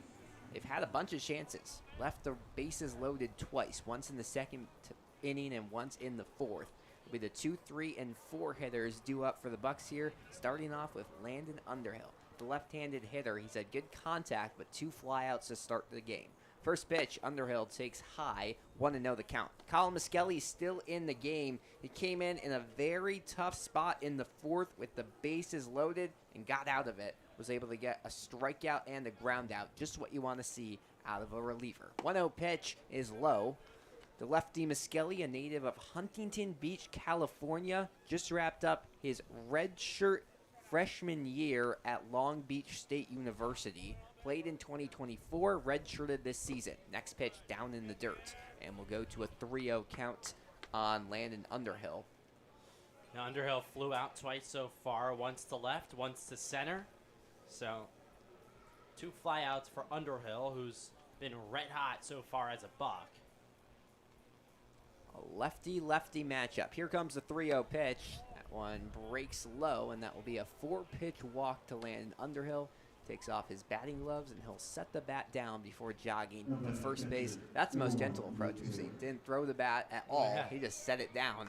Nice and easy. One of his teammates, looks like Sean Toger there, will bring it back to the dugout. So it's 1 on with no outs for Luke Taylor. Always a dangerous hitter. Today, though, a pair of ground outs to short. So we'll try to change that here in the bottom of the 5th inning. The Miners with 2 runs on 1 hit. The Bucs with no runs on 2 hits. Offense has been hard to come by here today. Underhill off of first base. First pitch is a curveball that just misses outside. Some good late movement there on the pitch from Miskelly, but he can't get it into the zone. Yeah, Luke Taylor, a rare slight off day for him, but of course a lot of ball to be played. 2 ground downs, so he's on top of the ball so far. 1-0 pitch, swung on and missed fastball. I mean, how many games this season has he not had either a hit by pitch or a home run? Very few. Very few. I mean, he had a homer last time against the Chinooks. Just a laser out to all of his homers have looked kind of similar. Yeah. It's just hard hit line drives over the left field wall. 1 ball, 1 strike. Runner takes towards second. This one dribbled towards short. Parentoni gathers, throws to first in time, but Underhill's trying for third. The tag is not in time. Aggressive base running from the Bucs, and there's a runner at third with just 1 away here in the bottom of the 5th. Nice base running from Landon Underhill. Oh, that's what happens when you already had Underhill taking second base. It was a hit and run. Yep. Not what they wanted. They probably would have preferred a base hit to the outfield to make it not even close for Underhill getting to third base. But he's speedy. We've talked about it. Has a few stolen bags on the year. Heads and up. He's 90 feet away from scoring the Bucs' first run. Sean Toger at the plate. First pitch to the lefty goes outside near the dirt, and it's a 1-0 count. Really heads up play from Landon Underhill. And Joe Silva to recognize that he can take third. Now infield fully in for the Miners. Outfield at good throwing depth. I haven't seen many bunt attempts from Sean Toger this year. He didn't show on the first pitch. Here's the 1-0. He'll take it low, but still with the bat at his shoulder. So Yeah, looks like they're not going to try a bunt here. I mean, I don't know why you would try to bunt here. You have less than 2 outs. Hit a fly ball, which Sean Toger has done already today. Flew out in the 2nd inning. So try to get into the outfield, bring the run home. 2 balls, no strikes on the left-handed Toger. Late kick on the pitch. Fastball just hits the outside part of the zone, and we'll go to a 2-1 count. Jaden Toki waits on deck. Nate Muncy in the hole. So all capable batters are going to try to punch in Landon Underhill from third base. He takes a few strides off of third. Toger still waiting in the lefty's batter's box. Next pitch is low again. Well, we've seen a couple of these pitches really low. McGee's done a good job blocking them, but Underhill's ready to run if it gets past him. You see him take a couple steps every time it leaves the hand of Miskelly. Smart base running there. Does that bat spark the sirens? I know. The engine. Probably hear him over the broadcast. 3 balls, 1 strike. Next pitch. Toger slams it down the right side and just goes foul. Well, that would have definitely scored Landon Underhill. Yeah. At Or you extra could just do bases. Yeah, I mean, that works too. If you can have a base hit, yeah. So we'll go to a full count. 3 balls, 2 strikes on Sean Toger, the left-handed designated hitter tonight for the Bucs. Landon Underhill over at third base. It's a 2-0 lead for the Miners here in the bottom of the 5th. Next pitch, it's a curveball swung on and missed, strike 3. Toger got a little piece of it, but the high arcing 12-5 curve gets Toger out. Yeah, big strikeout for Mescali. One of the biggest strikeouts of the game so far. And now all of a sudden the situation completely changes. You have 2 outs now with the runner on third, so the infield backs up, outfield backs up, and now it's just Mescali and Toki going head-to-head, nothing else to worry about. Of course, a wild pitch. Probably get the run home. Jaden Toki in the righty's batter's box. First pitch is a fastball taken for a strike. Well, Jaden Toki's played in 2 games so far for the Bucs. He's had 2 RBI doubles. Yeah. One of those would be great Situation. here. Also, he's trying to bounce back after that error in the last inning. Could use a little redemption. No balls and 1 strike on the third baseman tonight for the Bucs. Next pitch, fouled back our way. That's off the window of the box right next to us, and I think it landed in the area right behind us. What'd I say? I told you Toki always does it. You spoke that one into existence. I know. So the Bucs down to their last strike of the inning. They've stranded runners at third in 3 innings today. No balls and 2 strikes on the right-hander Toki. He rests the bat on his right shoulder, now picks it up. The pitch, swung on and missed, strike 3. Colin Mescali with back-to-back strikeouts, and Landon Underhill is stranded at third base. No runs, no hits, no errors, 1 runner stranded. We're through 5 here at Mulcahy Stadium, and it's a 2-0 Miners lead. We'll turn things over to Milo after a quick break. Don't go anywhere. This is Anchorage Bucs Baseball.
Welcome back to Bucs Baseball here at Mulcahy Stadium. We head to the top of the 6th inning. Bucs still trail the Miners 2-0. There's RJ Rouet still on the hill for Anchorage. Leading off for the Miners is Carter Geffrey, the DH today, who has reached twice on a hit by pitch in the 1st and a walk back in the 4th. Bucs trying to hold down the Miners and put up some offense in the later innings. Here's the first pitch taken outside. 1-0 now on Geffrey. Yeah, Rouet had a really good first inning of relief. Probably would have been a 1-2-3. There was an error by Jaden Toki at third, so he got 4 well-hit balls. The 1-0 is hit up the middle, through for a base hit. So a leadoff single for Carter Geffrey here in the top of the 6th. And there's a runner aboard for the Miners with nobody out. Yeah, I feel like most of the hits we've seen today haven't been hard hit balls to the outfield. They've been just up the middle, trying to split the gap between second and short, and a lot of players have been able to do it. That's just a second hit here today for the Miners. So now it's Carson Grout who hit a homer back in the 4th, a 2-run shot, Oppo Taco to left. Rouet now comes out of the stretch, checks on Geffrey over at first. Here's the offering, swung on and dribbled down the first base line, but it hit off his foot. So it's a foul ball, and it's 0-1. That can't feel too good. The umpires are on that right away, though. Yeah, he's holding his right foot, tapping it into the dirt. Looks like he's going to be okay. Nate Muncy would have had a good play on it. He got there quickly, but instead it'll be an 0-1 count. Nice job there by the umpire crew. They've had a good game here today. Yeah, real good. Three-man umpire crew. Sometimes we have two. This time three here on a beautiful day at Mulcahy Stadium. Summer solstice. Bright as it can be here in Anchorage, Alaska. Rue comes set, checks on the runner at first. Here's the 0-1 pitch. Check swing. Did he go around? Appeal is safe. Over to the second baseman, ump. Of course, no one standing over at third. Normally it's a four-man umpire crew in the MLB. So 1-1 the count on Carson Grout. He's 1 for 2 with that homer. The difference in the game so far. Rue set out of the stretch. Defense played straight up. Here's the 1-1 pitch. Chopped high in the air, first base side. Muncy grabs it, but it went foul. Tried to snag it before it went foul. Nice attempt, but no cigar for Muncy. So 1-2 now the count. Yeah, that was Muncy playing like a catcher, trying to frame it that it was on the line. He's real athletic. He yeah, can he do is. a lot. I mean, he's had to have balls hit all around him. Yesterday had some wild throws. We've seen in this couple of at-bats, a few hit his way. So he's just waiting for his moment to shine. Rue comes set, counts 1-2. Runner on first. It's Jeffrey. Here's the offering, swung on, grounded to second. This could be two. Shovel, there's one. On to first. It's a double play. 4-6-3, and just like that, there's two gone in the top of the sixth. Well, that's just what you want to see out of RJ Rue against his first left-handed batter faced all day. He just does damage, gets induced a nice ground ball, and the defense really good today and all season for the Bucs. Their fifth double play turned. Pitch to James McGee is inside, so 1-0 on the catcher, who was hit by a pitch back in the second and struck out in the fourth. He struck out and also flung his bat into the stands. 1-0 pitch, off speed, down low. So 2-0 now on McGee. Came into the day hitting 154. So no hits yet this evening. Big double play for RJ Rue and the Bucs. Still down 2 from the top of the sixth. Rue kicks and deals, pitch fouled back.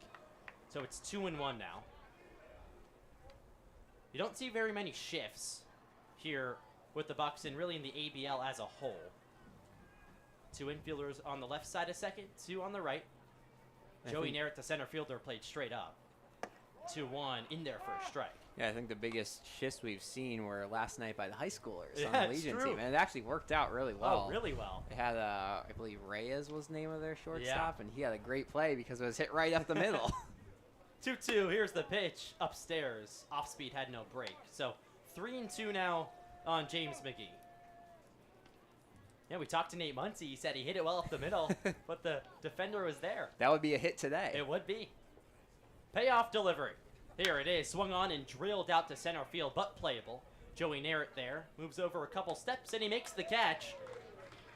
So the Matsu Miners are retired here in the top of the sixth. No runs, no hits, and no man left on base. We'll go to the bottom half. It's still 2-0. Miners on top. You're watching Bucs Baseball. We'll be right back.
Welcome back to Mulcahy Stadium. We go to the home half of the 6th inning. Milo Hoffman here with Alex Burstein. Glad you're watching.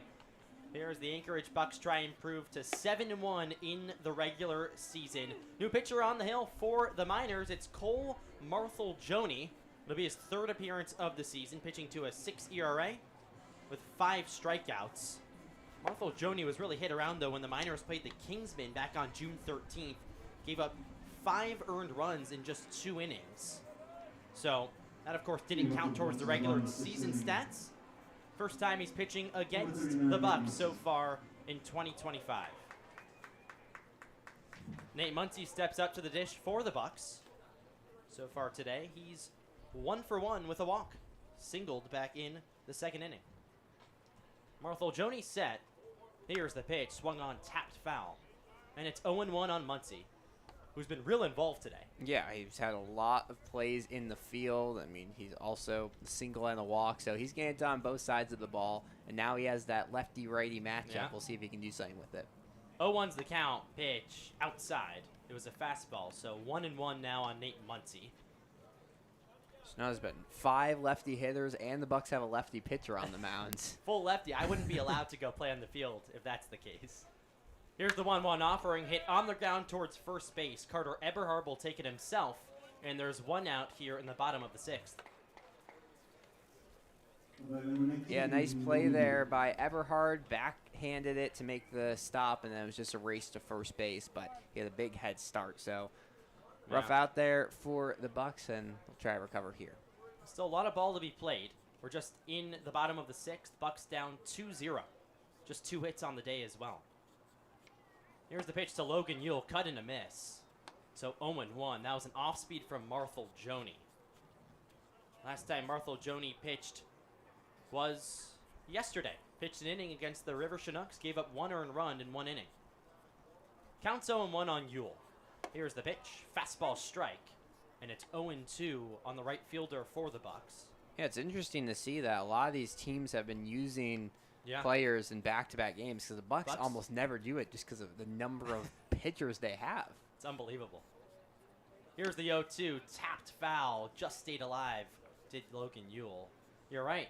We looked at the Chinooks. They pitched very similar players out of the bullpen on back-to-back games. Including guys who had struggled against the Bucs, so that's not a strategy thing. That's just we have to throw someone out there and get his arm onto the field. Hey, Alex, you ready?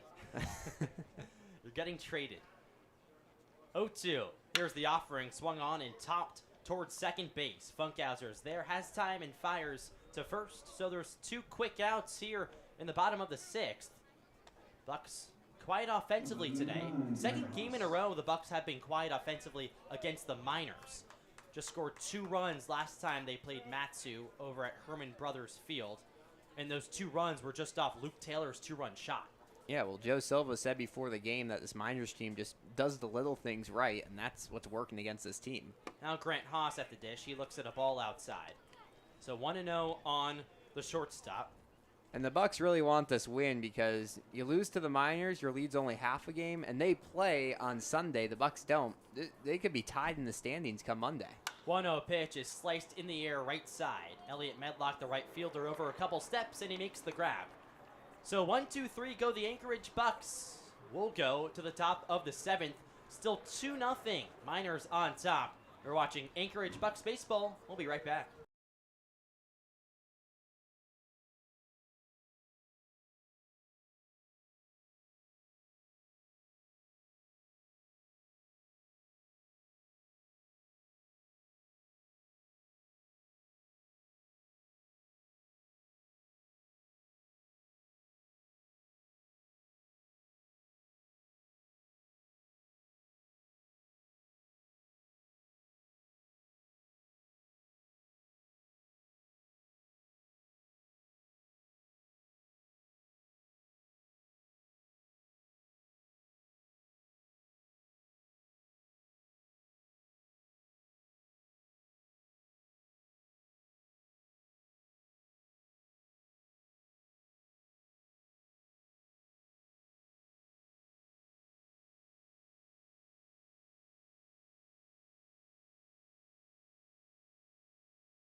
Welcome back to Mulcahy Stadium. Here we go to the top of the 7th inning. RJ Rouet still on the hill for the Bucs. Has pitched 2 scoreless innings so far, both the 5th and the 6th. Leading off for the Miners is Carter Eberhard, the first baseman. He's 0 for 2 on the day, lined out to center and grounded out to first. Here's the first offering to him, is fouled back. So 0-1 on Carter Eberhard. Eberhard hit a 3-run shot last night against the River Chinooks, so coming in hot. 0 for 2 on the day, though. Here's the 0-1. Off speed, just missed inside. So Yeah, now it's like 0-2.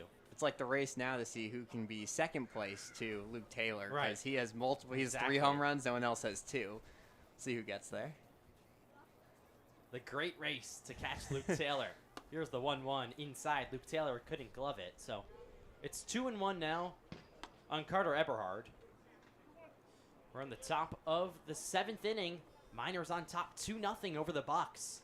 Yeah, Defense played straight up for Anchorage. Here's the pitch, foul.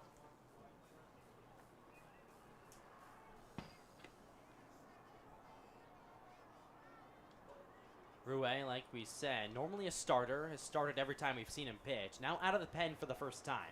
2-2, off speed, just missed inside. That was close. So it's now full on Eberhard.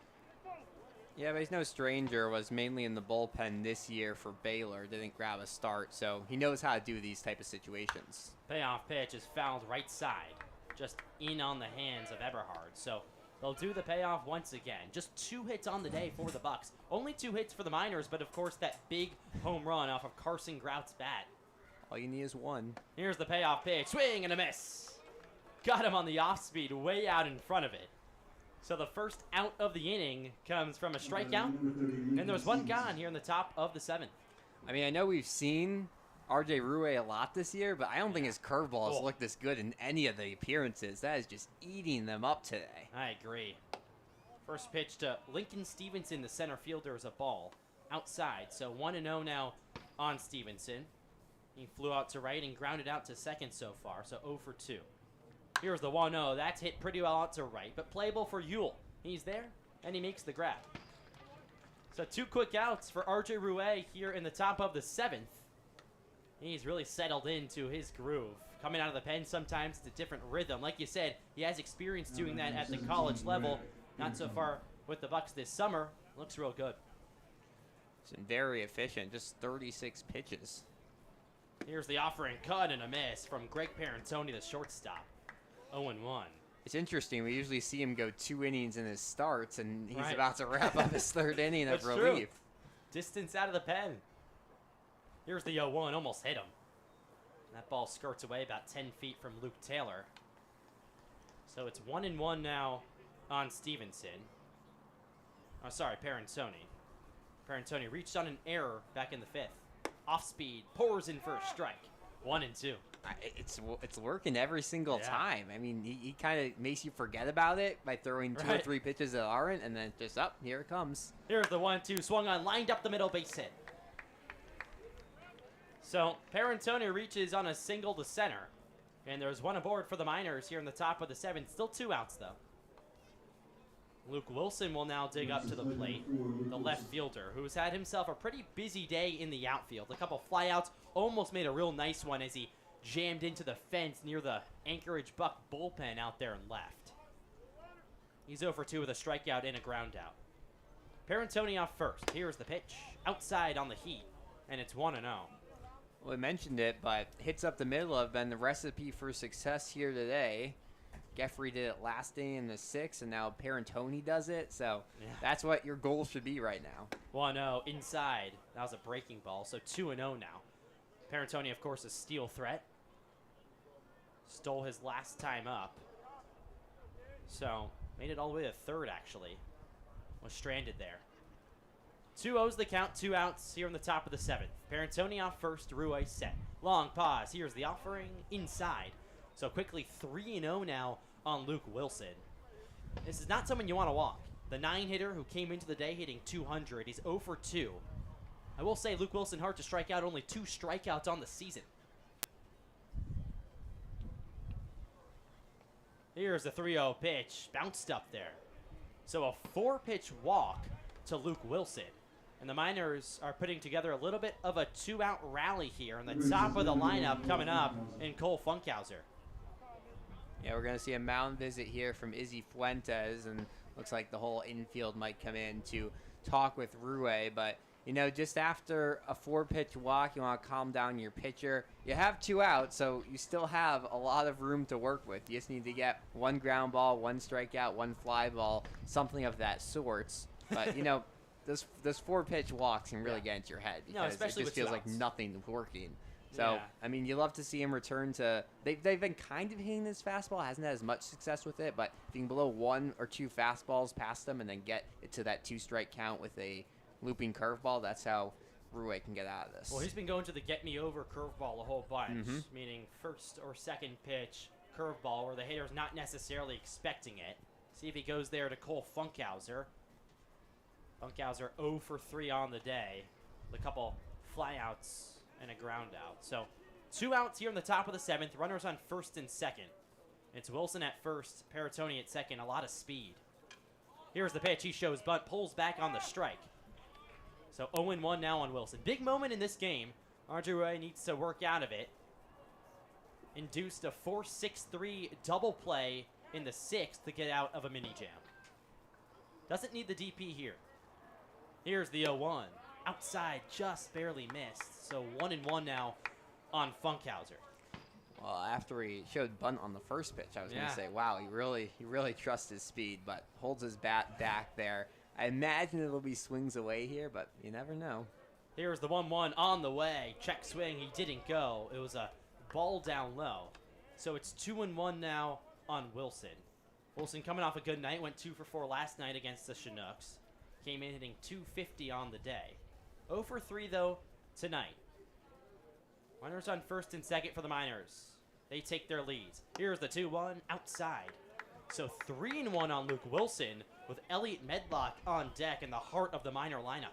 Yeah, you see a little bullpen work right now for the Bucs, but you'd love if Rue can get out of this without being scathed and then just try to turn it over to a short reliever. Here's the 3-1 pitch. Misses high and wide. So that's another walk RJ Rue has given up. 2 straight in the inning. Bases are juiced for the Miners, and Elliot Medlock, the right fielder, is up. Now Elliot Medlock 0 for 3 on the day, but he came in hitting .364, had 2 hits last night. One of the most dangerous hitters in the entire league. Well, it almost seems like Rue's scared now to test the zone with his fastball because he just missed a little bit outside, was trying to get batters to chase, but when you've thrown a 4-pitch walk and then, what was that, a 5-pitch walk, you're not going to get a lot of swings. Here's the pitch, outside. So 1-0 now on Elliot Medlock. Like we said, 0 for 3 today, playing right field. He digs in, right-hander batter's box. Rue comes set. Everyone takes their leads. Defense played straight up. Rue out of the stretch. Here's the pitch upstairs, and it's 2-0. And even that was that curveball that didn't work after having so much success through the first 2 2/3 innings. Needs to get back to it, I think. All you need is to get 1 out, and you're probably done for the day with no runs given out. Just has to pound a few pitches in there. Here's the 2-0 pitch. Swing and a miss. Got him on the heat. So 2-1 now. Big pitch for RJ Rue, who threw 2 straight balls to Elliot Medlock. So instead of going 3-0, it's 2-1 on the number 2 hitter for the Miners. Dangerous part of the Matsu lineup. We're in the top of the 7th. Bases juiced for Matsu, up 2-0. Rue comes set. Checks on the runners. Here's the 2-1 pitch. Swung on, popped up. That's in the infield. Taylor, the catcher, gives it a look. And he can't make the play as it crashes into the fence right in front of us. We actually lose sight of the ball as it goes right below us. So we're just basing the play off of what Luke Taylor does. We saw all the players in the outfield and the infield not react. So 2-2 now on Elliot Medlock. Yeah, Big moment in this. 2 balls, 2 strikes. Bases juiced. Rue gets the sign. Here's the 2-2. Taken for cold, strike 3. Rue pumps his fist as he goes off the hill. Big strikeout for RJ Rue in the Bucs. And it's still 2-0. Miners on top. Anchorage coming to bat. Can they get some offense brewing? Stay tuned to find out. We go to the home half of the 7th. You're watching Bucs Baseball. We'll be right back.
Back here at Mulcahy Stadium, RJ Rouet worked himself into and out of a jam in the top half of the 7th, left the bases loaded, and now the Bucs trying to get the offense working, and it starts with Joey Narrett, the center fielder, who will lead off against Colin Marthel-Joni, who's still on the mound for the Miners. Yeah, I mean, obviously, you'd love your pitcher to just go out there, get 1, 2, 3 innings every time. That's not going to happen. But just as important is a pitcher who can work himself in and out of a jam, and that's what Rui did there. Did it to perfection. Marthel-Joni gets the sign, glove high up towards his eyes. Out of the windup, here's the pitch. Off speed in there for a strike. And it's 0-1 on Joey Narrett, who's really having a rough day. 2 strikeouts, one in the 2nd, one in the 4th, and both times he left the bases loaded. Maybe he feels a little less pressure here with the bases empty. Here's the 0-1, swing and a miss. 0-2, off speed, belted down towards the dirt. So Narrett steps out for just a bit. Now taps his bat on the dirt a couple times, a couple check swings, he's back in there. Defense pretty much straight up for the Miners. Here's the 0-2, tapped right in front of the catcher. James McGee gobbles it up, throws to first in time. So a 2-3 put out to start the bottom of the 7th. There's one down, and now it's the top of the Buck lineup with Kai McGarry. Hey, you don't see a lot of those 2-3 putouts, but that's the second time McGee has done it perfectly today. Also got Kai McGarry to end the 4th inning. He's very, very quick behind there as the catcher. He's not as big as you see a lot of catchers, so he's more athletic, able to just get there and throw down the first. So Kai McGarry digs in. First pitch to him, cut and a miss on the off speed that was in the other batter's box. So aggressive there for Kai McGarry. He's reached twice today, 2 walks. And he had the other 2-3 put out back in the 4th. Here's the 0-1. Swing and a miss, same pitch, same result.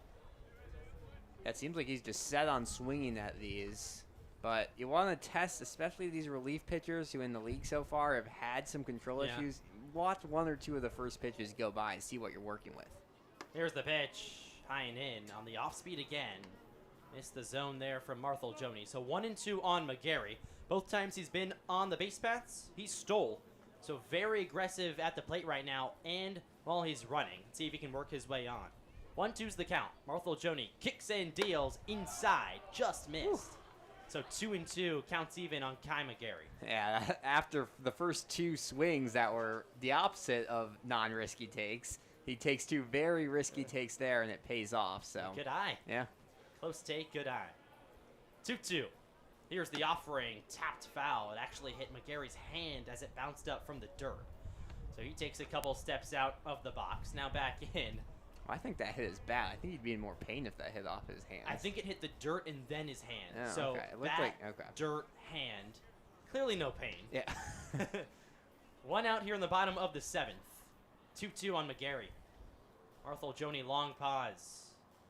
Here's the 2-2 inside on the heat. And McGarry works 0-2 to 3-2. Nice at bat for the leadoff man of the Bucs. I'm guessing Marthel-Jones is going to try to chase him outside because he threw 2 pitches to the other batter's box and got 2 swings, and then he decides to go inside on 3 straight pitches. Here's the payoff. Swung on, lined up the middle. Gets down, and he's safe at first. It looked like it was lined off the bat. It was actually not too fast. But McGarry's speed, he's safe at first. So that's an infield single for Kai McGarry. And there's a runner aboard for the Bucs here with 1 out in the bottom of the 7th. Yeah, if it was lined, there might be a better chance of that being out. But the second baseman, Funkhauser, and shortstop Parentoni had to wait for that ball to come to them behind second base. Because of that, McGarry was already at first base by the time they had gotten ready for a throw. Nice piece of hitting there from McGarry. Now Landon Underhill at the dish. McGarry off first. Pitch, swung on, fouled right back. You expect McGarry to be off at some point. You don't know if that's soon in the at-bat. Landon Underhill, one of the best hitters for the Bucs, so when he's at the dish, you don't want to risk his at-bat going to waste. Yeah, with the runner aboard. Yeah, you'd like seeing there maybe hit and run like what happened with Underhill because McGarry could get to third base easily. Here's the pitch. Swung on, line, left side base hit for Underhill. McGarry moves up 90 feet. Landon Underhill with his first knock of the day, and it's first and second for the Bucs here in the 7th. See, hit and run would have worked even better, but it doesn't matter when you have a base hit. Elaine Underhill knows how to hit to all parts of the field. He's worked it to left field, center field, and what goes oppo here. So nice piece of hitting, and the Bucs have now doubled their hit total in just 1 inning. Look at that, 4 hits for the Bucs and a mound visit for the Miners. Jordan Dool, the pitching coach, goes out there. Luke Taylor's the next batter for Anchorage. Of course, Taylor, one of the most dangerous hitters in the entire league. A big spot coming up for today's catcher for the first time of the season. Yeah, I mean, we've talked about his power all day. This time, I don't know if you necessarily need power. I wouldn't be surprised to see a double steal attempt with the 2 guys you have on the base paths. I mean, Underhill and McGarry, 2 of the league leaders in stolen bases. You do that with Taylor at the plate, you can get one into the outfield and likely score 2 runs, make this right back to a tie game. So big piece of hitting, but also this is a very, very important coaching decision for Joe Silva, the third base coach, to see when do you give Kai McGarry a sign and do you give Landon Underhill the sign as well. Well, both of them have stolen bases today. Underhill takes his lead off first. He's about 10 feet away from the bag. The first baseman, Eberhard, is playing behind him. McGarry slotted in between Parentoni at short and Funkhauser at second. Marthel-Jones gets the sign, Taylor at the dish. Here's the pitch, swung on and flied foul right side. Every time Luke Taylor takes a hack, you're expecting something good to happen. Biggest moment of the game so far. Runners on first and second for the Bucs, down by 2. So that means Luke Taylor is the winning run.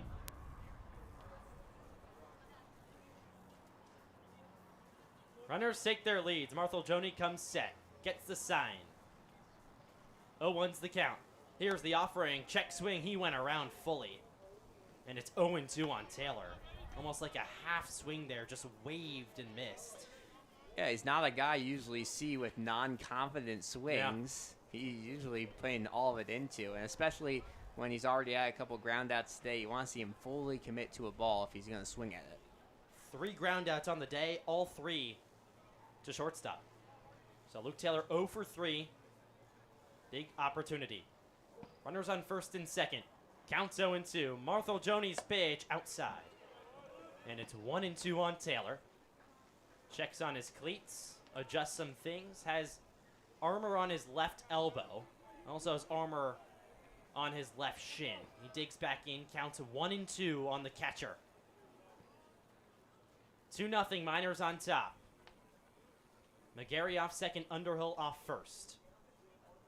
Here's the pitch, swung on, lined, right center field, into the gap, and it gets down for a base hit. Taylor rounds first, McGarry rounds third, he'll come home. Underhill right behind him, he gets the wave, no throw. That's a 2-ribby double for Luke Taylor, and just like that, we're tied up at 2. Two RBI double by Luke Taylor is Yeah, well, we had talked about how all of his home runs go to the same place, to left field, over the wall, on a line drive. That one a little bit different. It was kind of a blooper, not blooper, but a strong hit, bloop type hit to right field. Almost sent that one fully opposite. That's going to be the day for Marthel Joni, but a very, very good piece of hitting for Luke Taylor. And just like that, it's a tie ball game. Big hit for Luke Taylor as he comes through once again.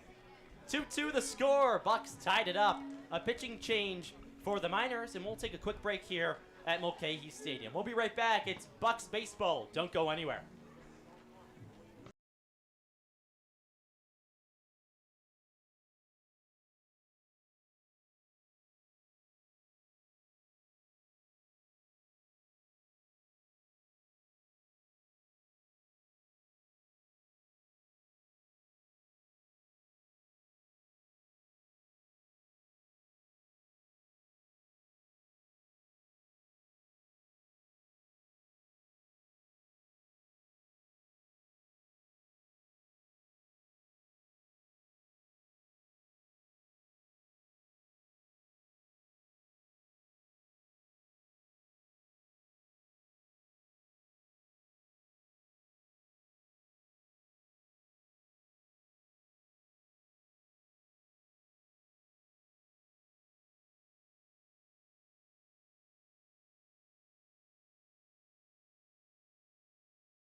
Back here at Mulcahy Stadium, we've got a pinch hitter for the Bucs and a new pitcher for the Miners. We'll deal with the Miners first. Kadar, the new pitcher from Bellefontaine, goes to Bowling Green. Relief pitcher, tall, lanky right-hander, stands at 6'4". The pinch hitter for the Bucs is James Provencio. Looks like Provencio is going to come on in for Sean Toger, the DH. So Provencio leads the ABL in batting average at 400. Amazing that he comes off the bench. Here's the pitch for him, slice foul. So 0-1 on Provencio. He hasn't started the last couple of games. Jaden Toki has gotten the majority of playtime over there at third. Yeah, it was hard just with the number of errors that Provencio racked up through the first couple of games, but it's hard to, it's kind of opposite of Grant Haas, who's had some struggles at the plate and has been great in the field, but Provencio trying to take any opportunity he can to get back in the lineup. 0-1 pitch, down low. This is a perfect part for him to be in the game because he's a contact guy with a runner on second and Luke Taylor, who doesn't have too much speed, but on a Provencio hit should have a good chance of coming around to score. Taylor, the go-ahead run at second. Arn set. Here's the pitch. Swing and a miss. 1-2 on Provencio. Got him on the breaking ball down low that almost scraped the dirt. Provencio stretching out now. Digs back in. Slightly open stance for Provencio, who normally gets time over at third. Played second in the American Legion All-Star game yesterday. Here's the 1-2. Just take it outside. Nice take for James Provencio. So it's 2-2 now. Yeah, Arn's been really good in his 3 appearances. He usually is just a short reliever, 6 innings pitched to a 3 ERA, has a save already today. So this is the guy, if you're a Miners fan, you want in this high leverage situation. 2-2 pitch, slice foul. Just got a piece of it. So Provencio battling up there. Like you said, high leverage. Well, this is about as high leverage as you get. And so far, the Bucs haven't been in too many high leverage spots. One of the few times they were was against the Miners earlier in the week when they lost 4-2. So close game here at Mulcahy. 2-2, 2 balls, 2 strikes. Here's the pitch outside. It was a sinker that belted away. So 3-2 on Provencio. Jaden Toki waits on deck. Luke Taylor takes his lead off second, almost eye to eye with Parentoni, the shortstop. Here's Arns, payoff delivery, swung on, hit up the middle, through for a base hit. Luke Taylor rounds third. He gets the wave. The throw is not in time. That's a ribby single for James Provencio, and the Bucs have their first lead of the day.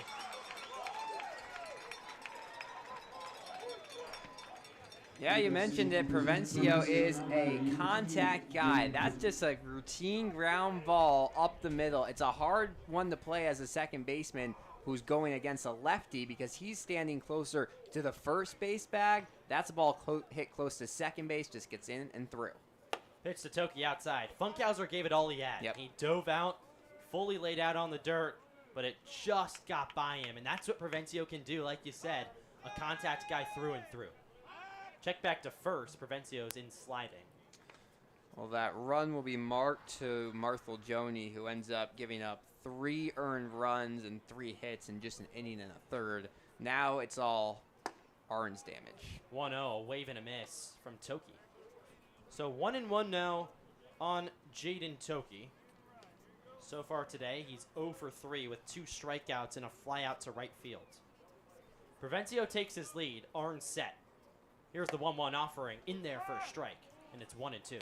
Well, how about the Bucs going from 2 hits in the first 6 innings to 4 in this inning alone? That's quite the difference that this whole 7th inning has made. Offense in bunches. Here's the 1-2. Just missed outside. That looked good from up here. Nice take from Toki, though. You can see when the pitcher thinks it was a strike, they actually frame the throw that was back to them on the mound. So right there, Arn took his glove and moved it back towards the center of his body. 2-2, runner on first, it's Provencio. Here's the pitch, fouled back. And it's still 2-2 on Toki. In the bottom of the 7th, 3 runs already home for the Bucs, just 1 out. Provencio leads off first, the pinch hitter with the go-ahead single. Here's the pitch, off speed, outside. 3-2 now on Jaden Toki, trying to get on base for the first time today.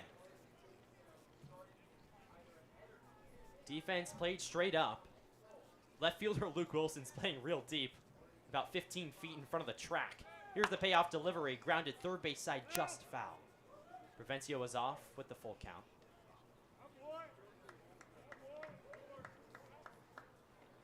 Toki, a real good hitter, but we saw he struggled on defense. Already has an error today. He just bounced the throw to first. Nate Muncy couldn't handle it. You want to keep his bat in the lineup as much as you can. 3-2-1 out. Arns set.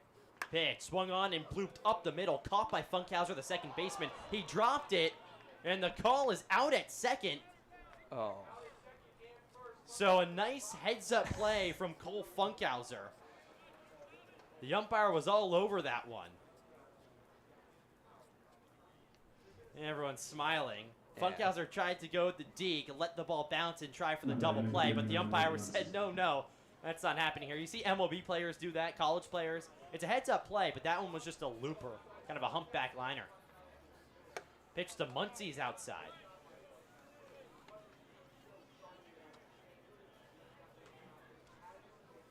Muncy so far today has a single, a walk, and grounded out to first. 1 for 2. Throw back to Provencio. He's safe. Nice crowd on hand today here at Mulcahy. Bottom of the 7th. 3-2 Bucs on top. I'd say about 500 or 600 fans on board. A couple Miners fans made the trip. Here's the 1-0. Swung on and fly to left field. The shortstop Parentoni gives it a look. Onto the grass, and Luke Wilson, the left fielder, makes the play in the end.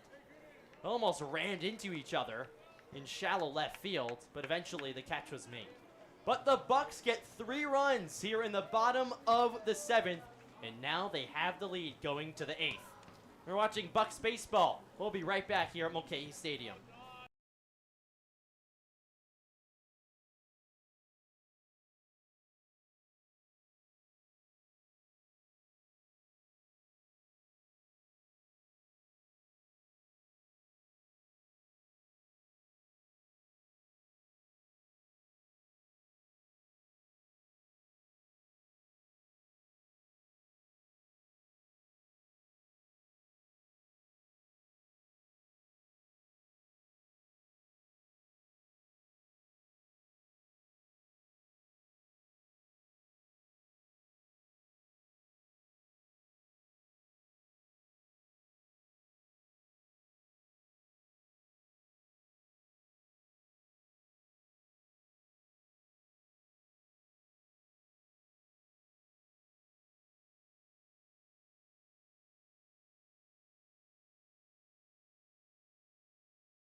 Welcome back to Mulcahy Stadium. Milo Hoffman, Alex Burstein, bringing you Anchorage Bucs baseball. We head to the top of the 8th. New pitcher on the mound for the Bucs. It's reliever John Witt, making his 3rd appearance of the season. Has pitched 3.1 innings so far with a 5.40 ERA. 1 strikeout. A high leverage spot for the Bucs. And it's the high leverage part of the lineup for the Miners coming up. Carter Geffrey will be the leadoff man here in the 8th, the DH today. Witt comes set. Here's the pitch, off speed inside. So 1-0 on Carter Geffrey. He was hit by a pitch back in the 1st, and walked in the 4th, and singled in the 6th. So 1 for 1. 1-0's the count. Here's the pitch, just outside. And it's 2-0, so 2 quick balls out of John Witt's hand.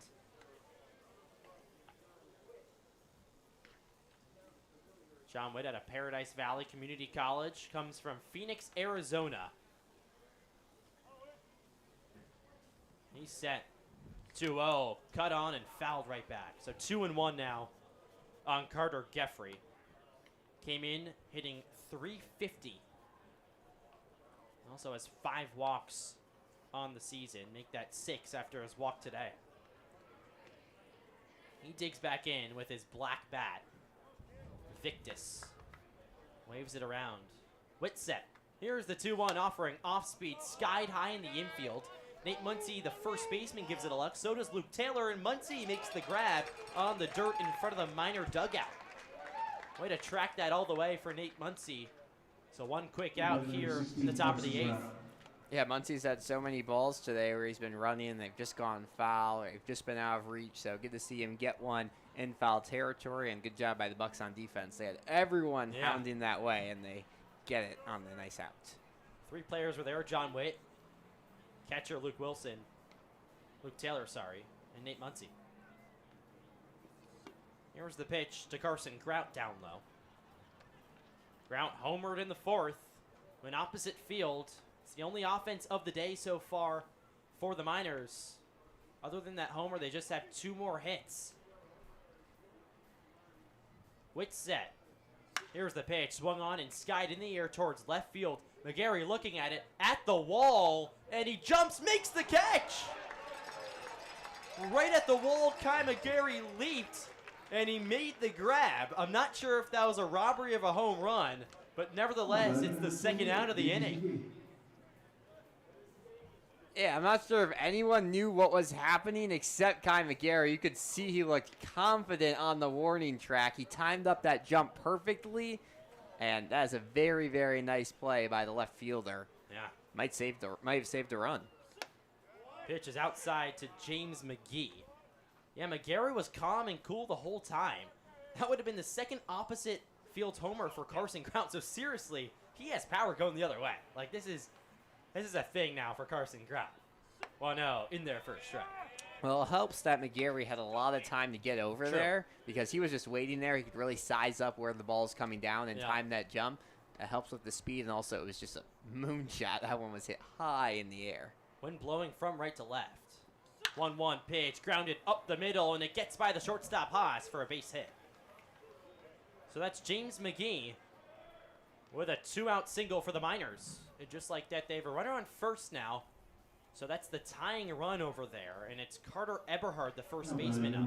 29, Carter Eberhard.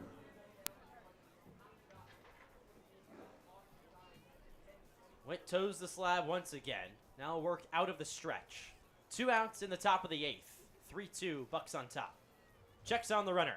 Here's the offering. That's hit up the middle again. Haas dives, can't make the play, and it's into center field. The 2nd straight seeing eye single for the Miners, and there's 2 on with 2 out for Matsu. Yeah, that one took a weird bounce off the pitcher's mound, so it was a little harder to play if you're Grant Haas. But both of those, as you mentioned, just hit straight up the middle. That's how we've seen so many balls escape the infield here today. And don't fix what's not broken. Keep Haas, on doing that. And he gave it a look. Nice dive. So now the go-ahead run is on first. Witt slips off the mound. The pitch is fouled back. Witt actually was hobbling up there. Asked for the ball back. He looks like he's all good, but Scary moment for John Witt there. You never like to see the pitcher taken out of their rhythm, and now Luke Taylor is going to go out and talk to his pitcher, settle him down. Yeah, smart move there. We did see Mount Visit kind of rattle a couple of the early pitchers, but hopefully Witt's able, quick word there to say, are you okay? Settle down. He'll walk off the mound. But, yeah, I mean, you just want to calm things down. As mentioned, this is just a one-run game. All you need is to get one strikeout, one out, and just send this to your offense to try to get a little insurance. John Witt gets the sign. Long pause. Runners on first and second take their lead. Nate Muncy, the first baseman, behind Stevenson over at first. Here's the 0-1 pitch. That chopped on the ground towards second. Underhill's there, makes the throw in time, and that'll do it here on the top of the 8th. John Witt works into and out of trouble as he struts off the mound. Still 3-2 the score. Bucs on top. We'll go to the home half. You're watching Anchorage Bucs baseball. We'll be right back.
Welcome back to Mulcahy Stadium. 3-2 Bucs on top as we go to the home half of the 8th. New pitcher on the mound for the Miners. It's Gabe Smith out of Missouri State. His 3rd appearance of the year so far. 2.2 innings pitched with a 13.50 ERA and 3 strikeouts. He's given up runs in 2 out of the 3 appearances so far. He gave up 2 earned runs to the Bucs back on June 12th at Herman Brothers Field, and then gave up 2 runs to the Glacier Pilots on June 17th. He's gone 1 inning twice and then pitched an inning and 2/3 his last time out against the Pilots. So 4th appearance of the season for Gabe Smith. Bucs trying to add on to their 3 runs, just hold a small 1-run lead. And Logan Yule steps up to the plate. Yule so far 0 for 1 with 2 walks. Here's the pitch, swing and a miss, and it's 0-1. Yeah, you mentioned that high ERA so far this summer, had a 16.8 ERA this past spring. He's a reliever, so that usually means you're just giving up 1 or 2 runs, but that's what the Bucs need right now. 0-1 pitch, Yule watches it down low. So, I mean, yes, you're up by 1, but the way that the balls have been hit today, you've seen one carry over the fence, a few to the warning track. I mean, 1 swing can easily change the game. Counts 1-1. Here's the pitch. He flies it in the air towards left. Luke Wilson gives it a look, foul, over near the Buck bullpen. So 1-2's the count on Logan Yule. Glad you're watching with us here on the Anchorage Bucs YouTube channel. Bucs up 3-2, trying to improve to 7-1 on the young season. Smith set. Here's the kick and the deal, fouled back from Yule. Everyone's going oppo today. Yeah, you know, sometimes. Well, I will say, okay, now the wind has completely died down. Yeah. Earlier it was like kind of gusty, but it hasn't been a windy day by any means. Like I said, Yule 0 for 1 with 2 walks. Got to second both times he's walked. Pitch nearly hit him inside. So 2-2 now on the right fielder for the Bucs. You wonder if the Bucs have been doing a lot of pregame batting practice from the left Yeah, of the that's mounds. true. The ball's coming in there. You can kind of oppo that. 2-2, high and wide. So 3-2 now on Logan Ewell. We're in the bottom of the 8th. Bucs up 3-2. They have 6 hits. Miners have 5. Here's the payoff down low, and Ewell works his 3rd walk of the night. Leadoff walk. So Number leadoff 3, walk for the number Bucs, 9, exactly Grant what Haas. you want. And now it's Grant Haas, the shortstop, digging up to the plate. Ewell really seeing the ball well. 3 walks on the day, and like I said, he's reached second every time he's been on. He's already set with his lead. Smith out of the stretch. Here's the pitch outside to Haas. Haas today has a walk in the 2nd, singled back in the 4th, and then flew out to right field in the 6th. So 1 for 2 for Haas.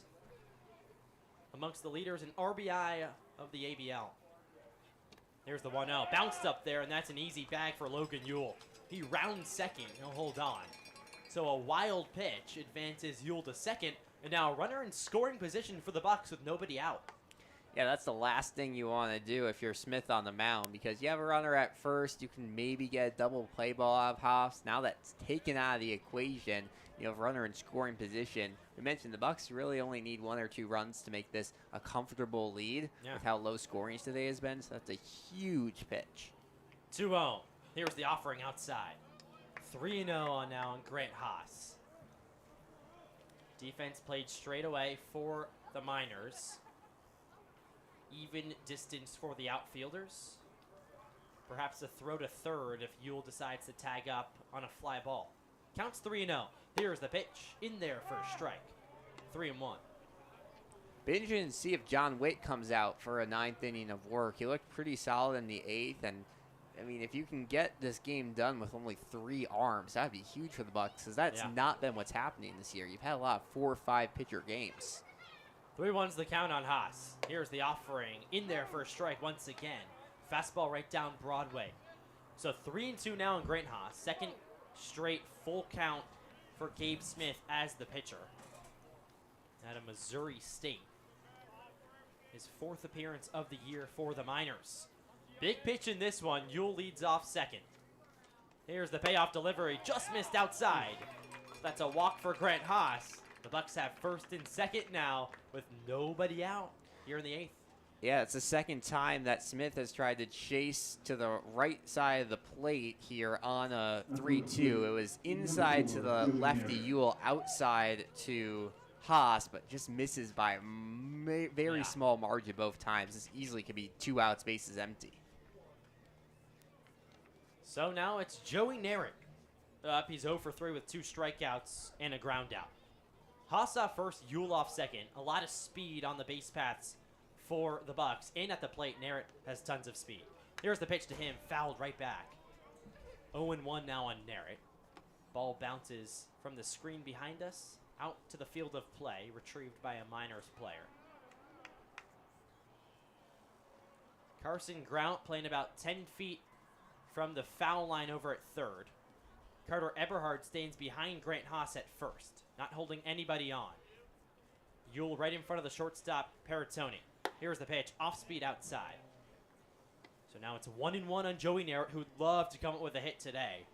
In limited action so far, came over late from DBU. He's hitting .375 coming into the day today. Of course, 0 for 3 so far. 1-1's the count. Smith set. Here's the pitch. Check swing. He went around. So 1-2 on the center fielder.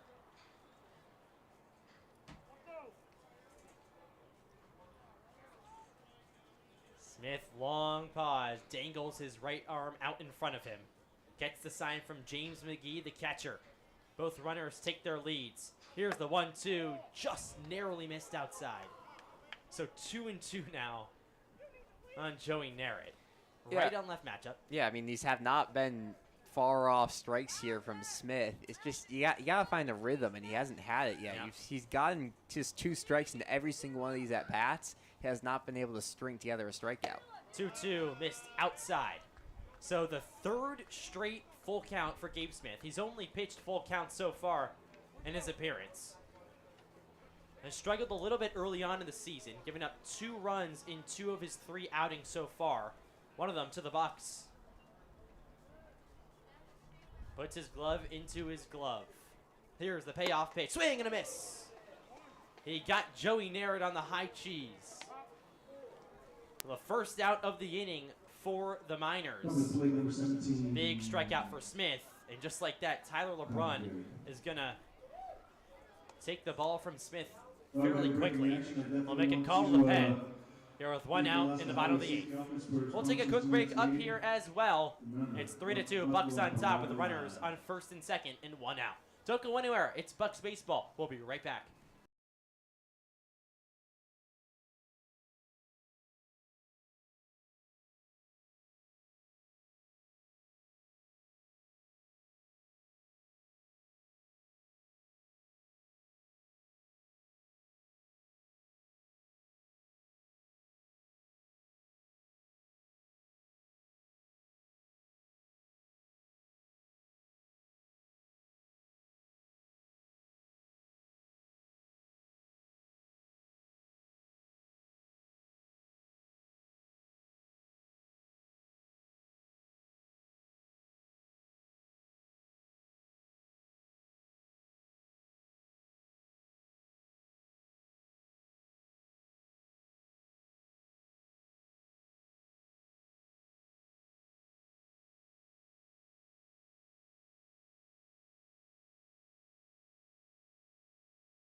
Back here at Mulcahy Stadium, the Bucs are threatening once again to tack on some more runs. Scored 3 in the bottom of the 7th. Now runners on first and second for Anchorage, and it's a new pitcher for Matsu. It's Garrett Bauman making his 4th appearance of the year. Has gone multiple innings in his first 3, pitching to a ERA of 0. Has yet to give up a run so far in 6 innings. That's Very good for Bauman.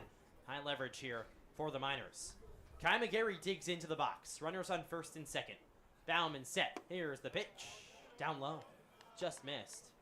So 1-0 now on Kai McGarry, who was walked twice, singled in the 7th, and came around to score. Bauman looks in for the sign. Now he's set. Back leg is fully bent. Front leg is straight. Here's the 1-0. Pours in for a strike. And it's 1-1. Yeah, this is a very tough situation to be put into if you're Bauman. 2 runners on in a 1-run game that you're losing, and you have to face off against the 1, 2, 3 hitters, all who have reaches today. I mean, come on. Right into the fire. Yes. 1-1's the count. Bauman set. Here's the offering. Outside on the breaking ball. 2-1 now on Kai McGarry. And like we said, he's up there with the leaders in RBIs for the ABL.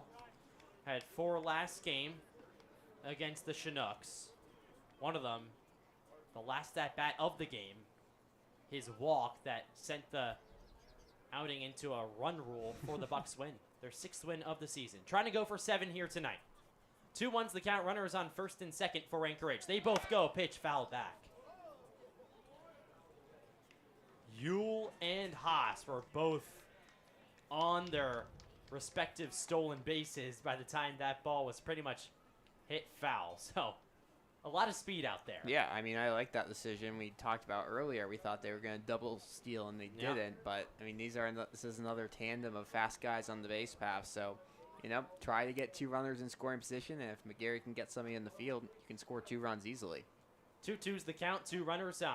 Here's the offering. Swing and a foul ball at home plate. Just got a piece. Yeah. Barely. way out in front of it was McGarry on the off speed.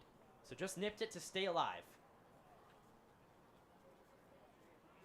Both runners take their lead. Eberhard, the first baseman, stands directly behind Grant Haas over at first. Haas lead right out of the lip over there on the right side. Yule off second. Bauman set. Here's the 2-2 offering. Cut and a miss. And that's a big strikeout for Garrett Bauman here in the bottom of the 8th. Yeah, huge strikeout. Got him with some off speed there. We've seen McGarry likes to swing at those pitches towards the outside part of the plate that dip towards the lefty's batter's box. And I guess Bauman was doing his homework because that's what worked in the last couple of at-bats. Does it perfectly there, and that's a huge strikeout. So now Landon Underhill up. Singled his last time up, was the first hit of the night for him. Here's the first pitch outside. 1-0 on Landon Underhill. Came around to score back in the 7th via Luke Taylor's 2 RBI double. That tied the game up. And then James Provencio gave the Bucs the lead with an RBI single up to center field. Counts 1-0. Runners lead off first and second.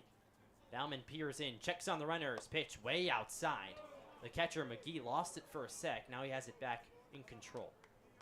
So 2-0 on Landon Underhill. Dangerous moment here with 2 outs and 2 on for the Bucs. Yeah, he sent a couple balls opposite field today, but this would be a time to just pull it to right field, and especially we've seen hefty leads over at first and second base. If you can pull one, you might be able to get a couple of runs in. Decent gap in between Grout and Paratoni on the left side of the infield. Counts 2-0. Bauman paused. Here's the pitch. Just barely missed outside on the heat. So 3-0 now on Landon Underhill. And Luke Taylor waits on deck. Yeah, I mean, decent might be an understatement. He won't be swinging at 3-1, but they're like teasing him. Try to ground it opposite field here because that is going to get into left field if he can do that. Bauman set out of the stretch. Here's the 3-0. Strike called. A fastball right down the gut. So it looks like Landon had the full take sign there from Joe Silva and the coaching staff of the Bucs. Dylan Espinal, the first base coach over there for Anchorage, talking to Grant Haas as he takes his lead. Yule already has his lead at second. Counts 3-1 on Underhill. Bauman set. Big moment. There's the pitch. Missed outside just barely once again. So now the Bucs have the bases loaded as Underhill will run to first with the walk. Big moment in the game for Anchorage. Big moment here at Mulcahy. And Luke Taylor, the catcher, is up to the dish. Yeah, you can hear the crowd get a little bit louder for Taylor because they know what he's done today. Already has 2 RBIs, and, I mean, you could easily see him getting a bases clearing hit here with what he's done so far. That would extend his lead atop the RBI standings in the league. Bauman set. Bases juiced for the Bucs. Luke Taylor at the plate. Pitch to him is an off-speed strike right down the middle. He wanted that. Anything down the middle with Luke Taylor at the plate, that's a missed Scary. opportunity. Bucs have 6 hits on the day. Miners have 5. No errors for the Miners so far. 1 for Anchorage. Here's the 0-1 off-speed. That hit him. So that's an RBI hit by pitch for Luke Taylor. Logan Yule comes on in, touches home plate, and it's 4-2 Anchorage on top. And everyone moves up 90 feet. So not exactly the loud contact we're used to out of Luke Taylor's bat, but listen, we're also used to that. Luke Taylor's been hit by a pitch so many times this season. Yeah, that's going to be his 6th of the season. I think that's the first time he's gotten an RBI off of one, but, I mean, hey, whatever works. Unbelievable. Now James Provencio up, who gave the Bucs the lead in the 7th. Here's the pitch to him, cut and a miss. He actually lost control of the bat with his right hand. So 0-1 on Provencio, came in to hit for Sean Togert, the DH. Taylor off first, Haas off second, and Yule off third. Pitch, foul back. Sorry, that's Haas off third, Underhill off second, and Taylor off first. Yeah, last run will get charged to Gabe Smith as he was the one who walked Yule at the start. So Bauman still yet to give up a run this year. He is responsible for Underhill and Taylor, though. 5 strikeouts on the season for Bauman. Provencio hard to strike out, though. 0-2. Here's the offering outside. So 1-2 now on James Provencio. Leads the ABL in hitting with an average over 400 for Provencio. Hasn't started the last couple games, but now in as a pinch hitter as the DH. Everyone takes their leads. Bases still loaded and times called from the catcher, James McGee. Yeah, you see, last time Provencio was up, he grounded one towards right center, and it just got through cleanly. The second baseman, Funkhauser, usually would be playing a little further to his right with this shift, but because of that, he's playing about 3 or 4 feet closer to the second base bag to try to stop that from happening again. 1-2, chopped right back to the pitcher, Bauman. He fields it on a hop, runs a couple steps, and underhand throws to the first baseman, Eberhard. Well, the Bucs get another run here in the bottom of the 8th and make it a 4-2 ball game. We'll see if they can close it out as Jack Giordano, the closer, is running on from the bullpen. We'll be right back. It's Anchorage Bucs baseball looking for their 7th win of the season. Don't go anywhere.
Welcome back to Mulcahy Stadium as we go to the top of the 9th inning.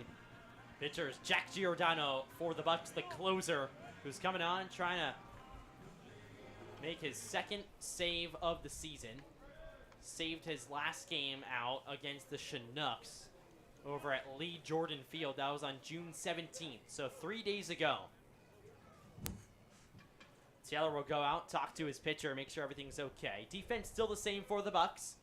They're up 4-2, trying to close out and improve to 7-1 on the year. Yeah, well, Luke Taylor is probably just trying to get the word on what his slider does, because Giordano has some nasty break. A couple times this season, it's led to some wild pitches because it's just so hard to catch. So, smart move there by Luke Taylor. Greg Parentone, the shortstop, comes in. First pitch to him, he grounds it towards shortstop. Grant Haas fields out on a hop, throws in time to first. 1 pitch, 1 out for Giordano and the Bucs. Well, that's efficiency right there. Giordano, the fastest pitcher on this team. It means that when you connect with one of his fastballs, it can go a long way, but that time it just goes smooth on the ground. Haas has been very good in the field. That one almost a little bit shaky on the throw, but a nice play and a nice first out. Pinch hitter for the Miners, it's Ridge Erickson coming on for Luke Wilson. Big moment, 9th inning, first pitch, strike right down Broadway on the Heat. 0-1 the count. Giordano looked real good when he pitched against the Chinooks earlier this week. Worked with both his fastball that gets up to the high 90s and his off-speed, which is filth. 0-1 pitch, off-speed outside. So 1-1. Now one bounce through Taylor's leg, that's what we're talking about. It's just so much movement that's sometimes hard to stop. That's why it's good when there's no one on the base paths to just fire whatever you want. Play around with it. Counts 1-1. Here's the offering, swung on and nubbed right side. Muncie catches it on the line, and there's 2 outs for the Bucs. 1 out away from sealing their 7th win of the season. Well, the most impressive thing today has been the defense for the Bucs. Just 1 error, which is far below what they've been doing the last couple of games. Giordano trying to close it out. 1 out to go. Top of the lineup, it's Cole Funkhauser. Giordano gets the sign, stands tall. Here's the offering, off speed in there for a strike, and it's 0-1. Yeah, well, that off speed when it's working is just perfect because it contrasts so well with the fastball. Looks like it's coming the same way out of his hand, and then just takes that late break. 0-1 pitch, called strike on the outside corner. The fastball just clipped the paint. 0-2, 2 outs in the top of the 9th. Bucs 1 strike away. Giordano licks his hands, gets the sign, peers in, now stands tall, wiggles his front foot. Here's the 0-2 pitch, fouled right side. Well, Cole Funkhauser is going to put up a battle. He's the leadoff man for a reason. Sees the ball well. As the leadoff man, you're tasked with getting on base as many times as you can. So he's going to go up there, foul as many pitches as he can. Miners down to their last strike. Giordano gets the sign. Here's the 0-2 swung on, hit on the ground towards short. Haas can't make the play on a hop. So the tying run's going to come up for the Miners. It's Elliott Medlock. Cole Funkhauser safe at first on what should be a close call. I'm going to go air on that. Yeah, probably an error for Grant Haas. It would have been a nice play. So now Elliott Medlock up. Right fielder. 0 for 4 on the day. Struck out last time in the 7th. He's the tying run for the Miners. 4-2 the score. Funkhauser leads off first. Giordano gets the sign. Here's the pitch, swung on, chopped towards short. Grant Haas fields it, has time, fires to first, in time, and that's the ball game. The Bucs come back and win it 4-2 over the Miners and improve to a league best 7-1. Giordano looks smooth getting the save. A couple of ground outs for the pitcher out of San Diego. He picks up his 2nd save of the campaign, and Anchorage goes into the weekend off with the victory.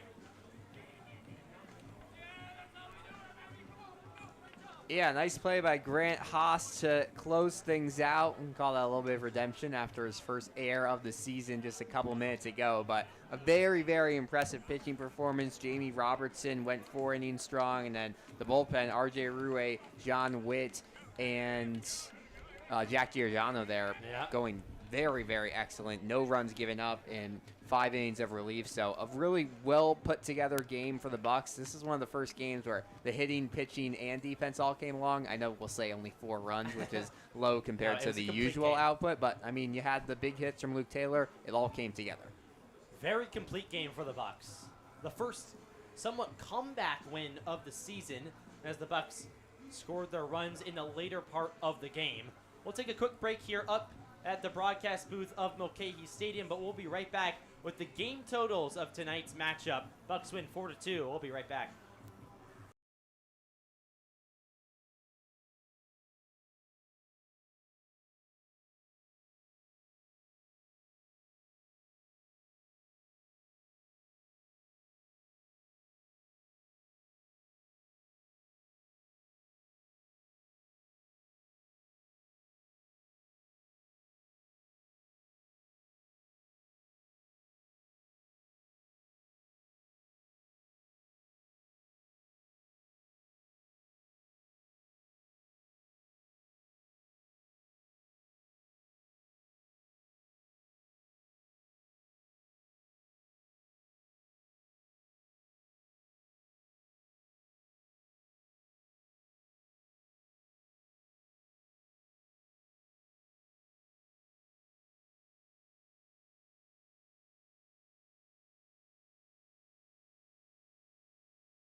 Back here at Mulcahy Stadium, glad you're still with us. Final score, Bucs win 4-2 and pick up their 7th win of the season. We'll look at how the game went down. A couple stars of today. Stay tuned for the star of the game on Instagram. We'll have an interview with him following our little talk through here. So we'll start off with the Miners. It was really a clean day all around. The Miners actually no errors for Matsu, who came in second most errors in the season with 12. So no errors on the day for Matsu, but the hits were hard to come by. Of course, the big blow for the Miners also off of Carson Grout's bat, who homered Oppo to left field. And that turned out to be their only runs of the ball game. He actually almost went deep again. Long fly out to left, but he couldn't put one over the fence. The Bucs seal the deal. Nice pitching all around for Anchorage. Really, it was Grout who had the best day at the plate for the Miners. Carter Geffrey also picked up a hit. James McGee, Carter Eberhard. So it was the 3, 4, 5, and 6 hitters who picked up the hits for the Miners, and then Parentoni had one as well. No one with multi-hits for Matsu, as the Bucs pitchers held him down well. We'll go to the Miners pitching staff. Gavin Blackowitz started off the day, looked real good, but the problem was 6 walks. 6 walks for Blackowitz. Also had 3 strikeouts, 2 hits. He looked decent. Didn't give up any runs on the day. 17 batters faced. Then Colin Miskelly came on to relieve him. No runs for him as well, but then Cole Marthel-Joni gave up all the runs on the night. He'll take the loss today as well. 3 runs, the big blow off of Luke Taylor. The 2 ribby double into the right center field gap, quickly followed by James Provencio's winning single up the middle. And then K. Darn, Gabe Smith, and Garrett Bauman. So the Miners actually went to 6 total pitchers on the day. A lot of bullpen use from Tyler LeBrun and the Miners coaching staff. We'll go to the Bucs, who picked up the win 4-2. Kai McGarry hit leadoff. He picked up a hit as well. Struck out and walked twice. Underhill also picked up a hit. Luke Taylor with the big bomb. The double into right center field. His only hit of the day, but he picked up 3 ribbies. Also had a hit by pitch RBI there in the 8th inning to give the Bucs some big insurance runs. That was really the story on the day for the offense. Not too many hits, just 4 of them for Anchorage, but they still somehow pick up the win.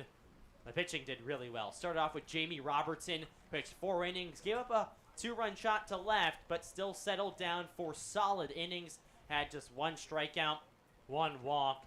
RJ Rouet, the winning pitcher of the day with 3 strikeouts, 2 walks, 2 hits of scoreless ball. Really nice day for RJ Rouet. First time seeing him out of the bullpen for the Anchorage Bucs. And then John Witt and Jack Giordano. The 8th inning and the 9th inning was pretty much seamless. I mean, John Witt gave up 2 hits, but worked out of the jam. And then Giordano was really, really smooth in the 9th inning with his 2nd save of the season. Didn't actually strike anyone out, but induced soft contact, a couple of ground outs, and the Bucs get it done for their 7th win of the season. Yeah, he didn't have time to strike anyone out because they were swinging very early in counts. But, yeah, an excellent day for the Bucs. Very well-coached game as well. Yep. You really see in these low-scoring games, it comes down to things like coaching and clutch hits. That's what happened today for the Bucs, and that's a good win heading into the weekend off.